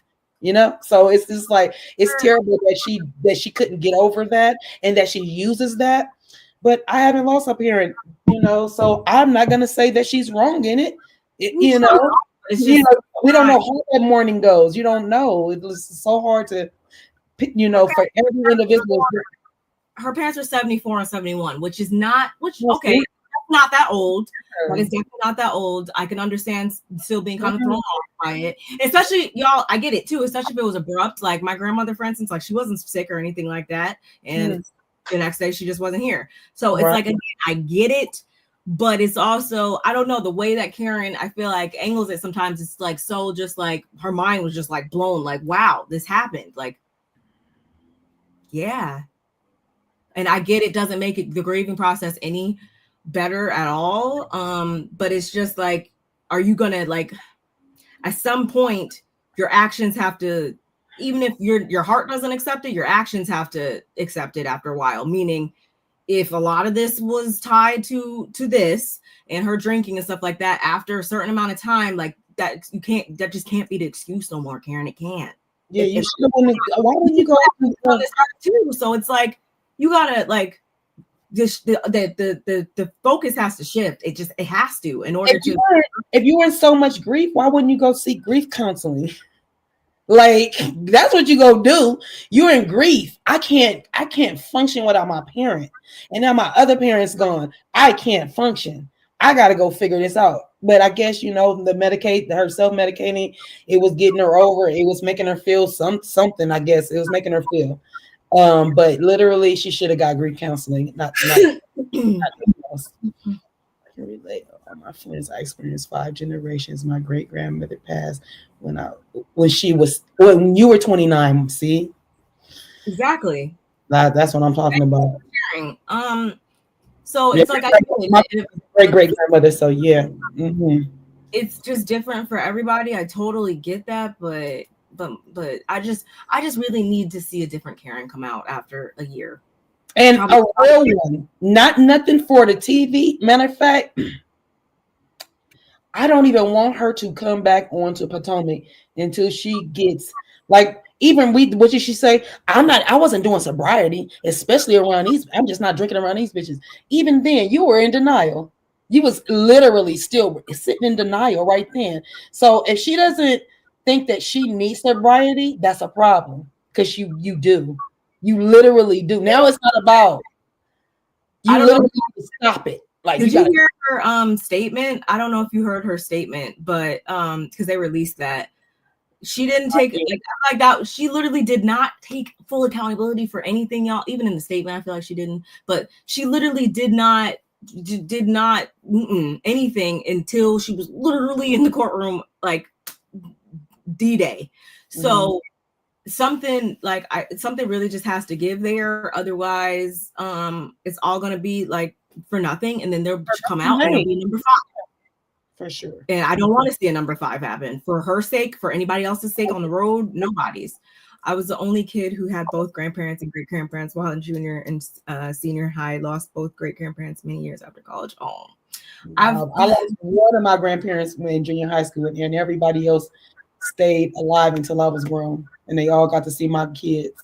So yeah, I very blessed, like literally very, very blessed. But then I'm also knowing that they're gonna go. Like if I'm gonna lose my grandmother, and I can live with that because that's like one of like Barb. That was her favorite person. My grandmother was one of my favorite people. Like the kindest soul, the sweetest person, born on 420. Like she the bomb. Like literally the bomb. Like love her, but miss her presence. But I also look like my grandmother. I just feel her around me all the time. A white butterfly come around, I'm like, what's up, grandmother? Hey, grandmother. Like literally. So and I find comfort in that kind of stuff. So literally, I just want Karen to get to a better place. She got to get there, but she got to do it on a sober tone. Like you can't do it drinking. It's not going to work. And then is that also like, yeah, is it you're so much tied into that because like that also tells me like what is going on in the other areas of your life then like that like this is so I feel like she's secretly not fulfilled in like any area of her life then or happy just in totality of it that this consumes you to that degree because it's like again it's still gonna be there. It's not gonna hurt any less, but it's just like you'll be so captivated by all these other things in your life sometimes and knowing that you had these memories with these individuals for so many years and I don't know. I just a lot of deeper issues there. I feel like I agree with that. I agree with what you just said. I definitely agree with that. TT, my condolences, my love, my goodness. To watch my mom lose her daughter is something I will never forget. So my heart goes out to you because I've seen that first what it looks like, and it's no joke. And I don't care what age it is, none of that. So yeah. It's and that's what happens. You will self-sabotage. And I feel like that's what Karen was doing. And she was trying to have somebody save her, but because she was doing it secretively, what she was doing. I'm at the restaurant, right? Where she was drinking. I'm having brunch with Whoopty Wop. I'm drinking. I'm out with the girls. I'm drinking. Like, but he's just like, have your fun. But she's literally masking it. She's masking the drinking for what she was never present with herself. It doesn't seem like she like just, which means there's probably not a lot of self-love there, which it just we can literally go about this probably all day because it shines light on it's all interconnected. And yes, thank you everybody for sharing in the chat and stuff like that. I feel like we all got very, very vulnerable right now and definitely appreciate, having this community on here where we can have real conversations and just, reflect and talk about where these things. reality TV meets real life. And that's These what are real reality issues. does. I think even though how do I say, I'm not happy that this happened and stuff like that, but it is always like a reminder that, yeah, sometimes it'll be 90% drama and mess and stuff like that, but there are a lot of real elements in these shows sometimes that really can spark different conversations and stuff like that. Even going back to Salt Lake City, what we dealt with this season and stuff like that, that we were able to really weigh in on, because that was real stuff. This is a real situation, I'm pretty sure, in one form or another, we can all, relate or to some aspect of this type of story and stuff like that, I'm sure. So again, I love having these conversations. Sorry to hear that. I can only imagine loss. I don't have kids, so I can't even imagine. Like, oh my God. I prepare myself for that too. Like literally, because I've been through that kind of stuff. I like literally, I think about it. I should not think about it as much as I do, but I do, because I like literally, if it happens, I want to be able to not it take me all the way out. I'll be like, I've already grasped it. I already knew it. I already thought about it. It's like I literally had to do it, because if I don't never want to feel like what Karen felt like. Same. I feel like I mean, it was like put in perspective when I lost my grandmother. It was just like, wow, like people can pass. I'm always on. It's not like I've dealt with it before, but obviously that was the one that hit closest to home and stuff like that. And it's just like, because of that, and maybe I need to be in the grief counseling. I don't know. It's always a trauma, just like response, I guess, for me, just to be always on edge about that. Like, oh my God, like love my grandfather to death. He's 82. Okay. And so I'm always like, just always thinking like, yeah. So I get it. I definitely get it. I was preparing. It's almost like a prepare, but it's like you don't want nothing to happen, but it's like, no, I ain't preparing. It's like constant reality check within yourself, I feel like. Yes. What is I was 29, oldest and cousin youngest was 21. My great grandparents passed. Wow, that's a blessing. That's so bomb. That is so. I know it is. My great grandma, my grandmother's mother, she passed when I was 2. None of the other ones. That was the only one that was still on this earth while I was on the earth. I think all my other great grandparents had passed before I was even born. I saw my great grandmother, and I have pictures of my great grandmother. She was still alive when I was going to say she might have still been alive when I had my grandbaby, but she wasn't. She was gone by the time I had my children, but I did get to be my great grandmother. So that's the blessing. Wait, your mom's grandmother? My mom's grandmother. Yep. Or my grandmother's mother.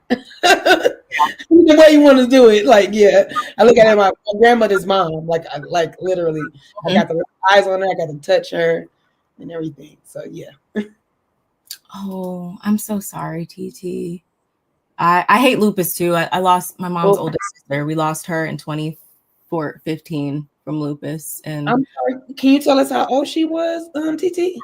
I know you said 19. I just want to put a little number on it as well. I have friends that have lupus, and lupus sucks. It does. It's just one day at a time. It's one day they're good, and then they can literally just down, super down, like no energy, like the lowest of low. Like I'm like, wait, what? Oh, for real. And my sister has like traits of it or whatever, so like I'm always so nervous for her. Mm-hmm. So yeah, it's definitely not a nice. It's not nice at all. Oh my God. None of them are. And y'all, the last thing I wanted to share was Andy. He finally resurfaced to weigh in on everything with Karen. Finally, he said a little something. Shout outs to the Jasmine brand. Andy Cohen speaks on Karen Huger's prison sentence after DUI conviction. I'm a Karen fan, but drunk driving is no joke. Andy Cohen is opening up about Karen Huger's sentencing following her DUI conviction. On his radio show, Cohen shared, I haven't been on since Karen was sentenced, and I don't have much to say. I will say I am thinking of Karen every day. I'm so sad about this. I am a Karen fan. Drunk driving is no joke. It's so bad. So hearing this was her 4th situation was tough. Huger was sentenced to 2 years, 1 year suspended, and 5 years of probation after being found guilty of DUI, DWI, and other charges. Given that this was Karen's fourth alcohol-related traffic offense, Cohen added, "I'm not surprised the judge wasn't playing. It's so sad." So yeah, that's what that's what Andy had to say. I mean, it is. I mean, he pretty much summed up how I feel about it. It's a sad case to go out like that, and I can only hope, y'all, that somehow she learns the lesson, the hard lesson that needed to be learned through this. And yes, because there is other issues lying there, I do hope that she is receiving the assistance she needs and drops this whole Grand Dame freaking cape or whatever, because clearly I think that this was all just a mask to mask like other deeper lying issues that need to be addressed. I do. And I mean, I hope Ray is I'm sure Ray will be fine. And I hope her kids a little piece of mind. Just a little bit, little piece. I judge him for that. Like, because that's the thing, y'all. Like, you got to understand, like, only one person can take so much stuff. And the way he was out there, obviously, I said it when it first, the clips first aired, that like, okay, this is not a road they've been down before. You can't tell me that they haven't been down this road before. And then let it be known, yeah, they have been. So, and once, twice, 3, 4 times the lady, girl. Go ahead. I'm sorry. And every single time we hear her say something about him, it's like they gonna do this, and it's always like what Ray didn't do, or like what else issues they are having, whatever. And what I saw is somebody literally, when you say he's your most supportive soldier, and that's literally what I saw. So I don't want to hear no Ray slander come out her mouth when she comes up out of there. I don't. He probably gonna still be down there, all the visits and stuff like that. So no. I definitely know that. Oh my gosh. 20 is so long. And yeah, that's tough. I have a 29-year-old, and my daughter just turned 33. So like literally 2 of my babies made it to 26. And so yeah. Yeah, super condolences, baby. Yes, very, very true. Very true.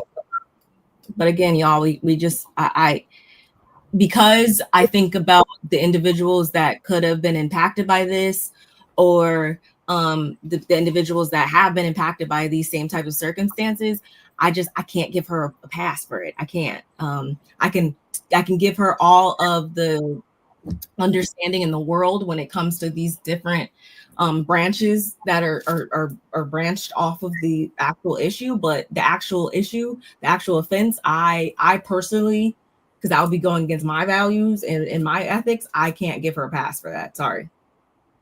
Yeah, no. Yeah, I just hope she comes out a better person. Whether she does the full year, she gets off for early. I don't think she's gonna do a full year. I believe she might do 9. She could do 7 months, maybe 7 to 9 months is where I'm putting it at. And then like literally get your life together, write some things down, and set goals. You're never too old to set goals for yourself. So I just think that, Karen, she can literally pull this thing back up, pull herself up by her bootstraps and get on the good foot. But she has to want to do it and has to recognize that she has a problem or had a problem. That is literally first. And I don't, because people can plead guilty, people can like say whatever, but like, does she truly believe in her heart that she has an issue? She can say all day, like, okay, yeah, I'll take responsibility and stuff like that. But if she doesn't truly believe it up here and down here, then it's all gonna be for a waste. So she has to have I like to think she ain't gonna have nothing but time on her hands to really sit with herself, sober self too, and really have to like face these demons and stuff like that. Because and then the only other thing too is it's been like confirmed that they're gonna still film without her. Which, how do you guys feel about that? How about that? How do you guys feel about them proceeding with filming without her? At first, Like I was like, oh, like I don't know. I just assumed like, oh no, they're probably wait. But then I thought about it and I was like, no, like there's still enough there for them not to. For me, I have always been a Karen fan and stuff like that. So yeah, is it gonna like still be like sucky not to see her? Of course it is. But ultimately, you know, it is that's just the way the cookie crumbled. And would you guys want to see her back? Like, I just want to hear all of y'all's thoughts on that. I would only want to see her back if I would only want to see her back if she sticks to sobriety, which she needs, and her on her healing journey. That's what I would want to see from her. But as far as them filming, the show must go on. The show must go on because if it was anybody else, the show would go on without them as well. So yeah, no, I don't think, and it's just gonna be, you know, really one season. I think that she's gonna miss. So yeah, I think she'll be okay. I think the season will be okay without her. Now, are they gonna bring some other people on? Is the question. No, I completely agree. That's why I said I can understand these other things maybe being things that plague a person, but ultimately there's no excuse. I can't do it. You don't want to my own personal life that I haven't give passes for. So and then there's that. Her, although they did stop for Teresa. So they did? They stopped for Teresa? Yeah. I didn't know that. I mean, because I knew that Teresa was gone. I didn't realize they stopped production until she came back. Yeah, literally. The first episode was picking her up to film. Glad to hear Archer is moving forward to begin filming that Karen. Yeah, I don't want another like Atlanta pause because it's like 7 years now. So I'm glad, that we'll have something more there. Sunday. It starts Sunday. Yeah, some people are like, okay, they want to see like Candace and Monique come back. There's some people that are like, okay, keep, you know, some this person come back. Yikes. I still need to see Charisse back. I still need to see Charisse back. I would love Jacqueline, I don't need her. I did hear like through the grapevine that Jacqueline said something about like, oh, she was offered a full-time spot at one point, but she had too much going on in her life, so she didn't take. Jacqueline don't need no full-time spot. She's a liar. No one offered that. You're a liar.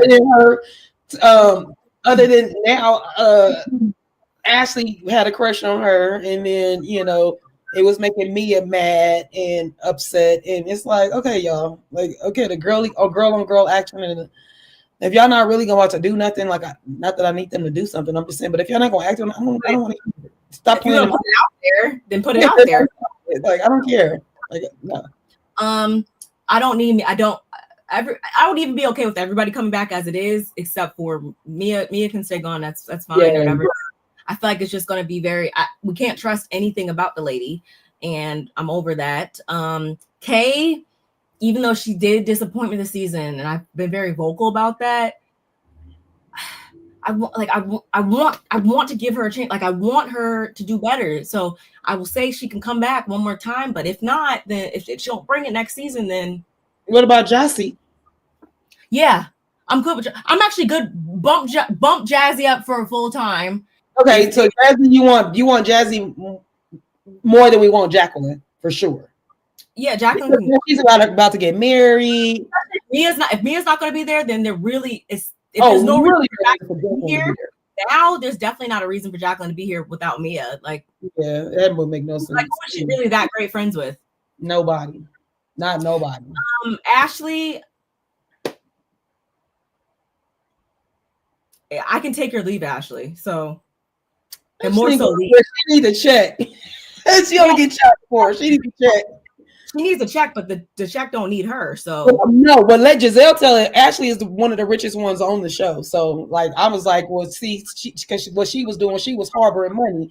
She had that side account when she had that bank, that she had that joint account, and she had a little side account. She put that money away for the side account. I was like, if she got money the way Giselle said, I said then, and she didn't hit Michael all the way in his pockets, then you was getting money from him. Or you was doing something with your money. You was putting money away. There's no way that Giselle thinks you got more money than everybody on the show. That's out of Giselle's mouth. Y'all don't know that Ashley make more money or have more money than everybody on the show. I was like, wait, what? I ain't know that.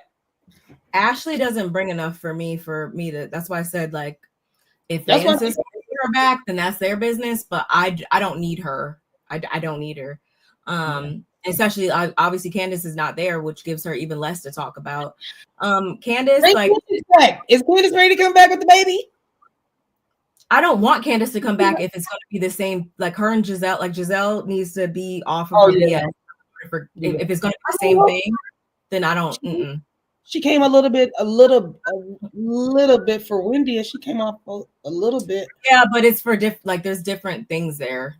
Like when it comes to, she also there was I feel like the lie in which Candace Giselle placed on Candace and her husband and that whole thing. Yeah. Like that's no, like there needs to be some very big like accountability and course correction there for me to feel confident in her coming back into that situation, because as it stands, that's not a good environment for her to be in at all. So do you think if Giselle apologized to Candace that would be okay? Say like if Giselle apologized to Candace and it was a heartfelt, like, I am so sorry. I don't know what hell I was trying to do that. I don't know why I was trying to produce the show. I don't know why I would want to. Yeah, I mean, I still believe her? No, but yeah, that's the correct thing that needs to happen. That's what it would need to happen. Because it's not like it's y'all don't take me wrong. Like, it's not because I don't want to see Candace. I would love to, but I'm also not going to allow myself to say that she needs to, oh yeah, put yourself back in that toxic ass situation that had you. No, I'm not going to do that because they have her effed up. That's not. They did. And Teresa was charged because of her husband and not for your DUIs, which is merely all Karen's fault. Yeah, it is. I respect. Hey, if you all don't want to see her, I get it. If y'all don't want to see her back, cool. If you do want to see her back, cool. I respect however you guys feel about it. Kevin, you do not want to see the Grand Dame back. I mean, Kevin, you go. No, he said Karen needs to not come back to RHP. Okay. That's pretty messy. Okay. No, as you can say. Whose favorite she was. Oh, she was. She had the pictures with the. Well, see, this is why she needs to be back on. Because I still like her though. I do like. We need more clarity. I do still like her and her gangsters and alcohol. I think she. You can't tell us that she didn't give more than K. Yeah, she gave more than K. She did. She a little eager. Yes. Is she a little eager? Yes, she is. A little thirsty. Yeah. But overall, I mean, I don't want her to be with that dude, but that's her business. She's got invitations. You better stop. After they all bore me out. It was good times. No one. Who? She's pregnant. Is she? Yeah. For her. I'm happy that she's having a baby. That's what they wanted. And I'm happy for that. As far as Nectar, I didn't like the way she was really trying to comfort to make herself look better on the show. Like, you didn't even need to do that. Just be yourself. Wrong. You had a lot of money. Remember, my dad is rich, bitch. Like, you need that. But her friends came out and said that that's not really the case. So yeah. Don't like that. The way she spoke to her husband was utterly disgusting. Yeah, I'm good on her. Like, I don't. I'm good. I'm good. But yeah, and he just took it too. He just took it. So now he probably running around with that baby in her belly, really taking it. Oh man, I might have to go check her out and see if this belly. We don't even know how old she was because one minute she said she's this old, and the next minute she said she was that old. So I don't like people that lie on their age. That's stupid for me. Like, what the hell is what are you lying for? If you're even if you, I get it if you're an actor because they ageism is in there, but. If you ain't in that, what are you lying for? You lying for? Stupid. I don't care. Like it has an age. Whatever. And it makes me feel like you're being insecure then because like what is the other reason for it? And I could continue to stand for it. Yeah. So yeah, y'all, that's all I got about the season. It was cute or whatever. Okay. Wait, one thing on WWHL, what's what happened live? Oh yeah. Mia did, not Mia, Stacey did say that she did talk to TJ. She was on there with Simone, Dr. Simone. So both of them were on, and then at the bartending was her real friend AJ. Mm-hmm. And y'all AJ, he was the one that said TJ didn't look like he, that ain't your type, and I don't know why would you see him and all this other stuff. So yeah, so anyway, I'm gonna let you take. I just wanted to bring it up because I didn't know if you had no word or not, but I just wanted to say that she did say. I only wrote down like two things because mostly it was her still saying that he lied. I called him like directly following, and he was super upset and remorseful and whatever lies. You didn't record. You didn't screen record that. like literally, he's talking. You should have been screen recording, and you should have said that. And I have the receipts, like or a text message. Like there should have been something there to substantiate what you're saying, but there wasn't, y'all. I'll save you guys the energy. See, I thought it was funny though that Cecil's nephew is Walter from that's some business. That was funny. Stacey acted like, also something I don't like. Stacey acting like she doesn't know who Vivian is, and because a viewer had asked her like how she felt about everything that went down with Vivian, and her saying that she gave her dress back funky and etc. and she was like, who? Huh? I don't know who that is. Next question. She was trying to be Mariah Carey talking about Jennifer Lopez. Mariah always say, who? I don't know what you're talking about. Act like you don't know that lady because you got called out for bullshit. We're not going to do that because, I mean, obviously we don't know Vivian from a can of paint, but I don't know. I looked at her social media, like she just seems like a woman that is about her business, and she was on the news and stuff with her her dresses and stuff like that. So it just seems like she's a businesswoman that is doing her thing or whatever. And because of maybe if you didn't have so many inconsistencies about you, Stacey, maybe I would take your side on this, but I'm rolling with Vivian until I see otherwise, because she's been in the background all these years, whatever. We never really see her doing that much. I think she just organically is friends with all these ladies, because some people like say like, oh, she gives thirsty and stuff like that. I've never got that from her. She just always be in the background chilling. Or if they invite her somewhere, those are her friends, so she goes. I don't see her making moments. I don't see her trying to make moments with them. Me neither. She's not a Sesame Street, so and she was also not an official friend or whatever, and she was still doing the most. So I don't think that Vivian, I'm taking Vivian's side, period. But she did say that Mia, she did call Mia though to check on her, even though this is the same lady that left you high and dry in Miami. I wish I would call. I wish I would have called Mia. I wish I would call you and say, I would call you. I'd be like, girl, Karma's a bitch. Mm-hmm. But she called her and she accepted her apology, and you accepted old boy's apology. You are a apology sponge, huh? Okay. Thank you for letting us know, weirdo. You don't have to come back. She don't have to come back. That's where they stand. And Stacey's also not dating post reunion. She's not dating or everybody currently. Okay, whatever, girl. Dr. Simone gave her some sound advice and stuff. Was trying to give her sound advice because she was actually trying to. Stacey made a point because she was like, well, we wasn't having, sexual contact or whatever or anything, but I mean, I was still married. I mean, would be great for that. After 16 years? No, but I filed for divorce at 21 years. So. And like literally what you thought you was about to do this Dr. Simone, and Dr. Simone's little top knot was cute. She was kind of turned up, and I was like, okay, Simone. And she did ask some good questions and kind of like break it down and tell her like what a lot of us were thinking. So okay, I will give Simone some kudos on that, because look crazy. And then your friend behind the bar, he was trying to have her back, but it's just like it's hard to have somebody's back who is lying clearly. Like he's funny, he seems cool. I ain't got no problems with AJ, but like you need to rein her in. Still, it's like, girl, it took all let you tell it. You had to rewatch it in order to see how he was coming off to you, according to you. Everybody tried to tell you, girl. Like, I don't know if I could. And if I was him, I'd also be offended too, because I'm your real best friend. Like, You was about to upstage me over this? They killed me. Well, wait. They killed me when they asked him about the shirt.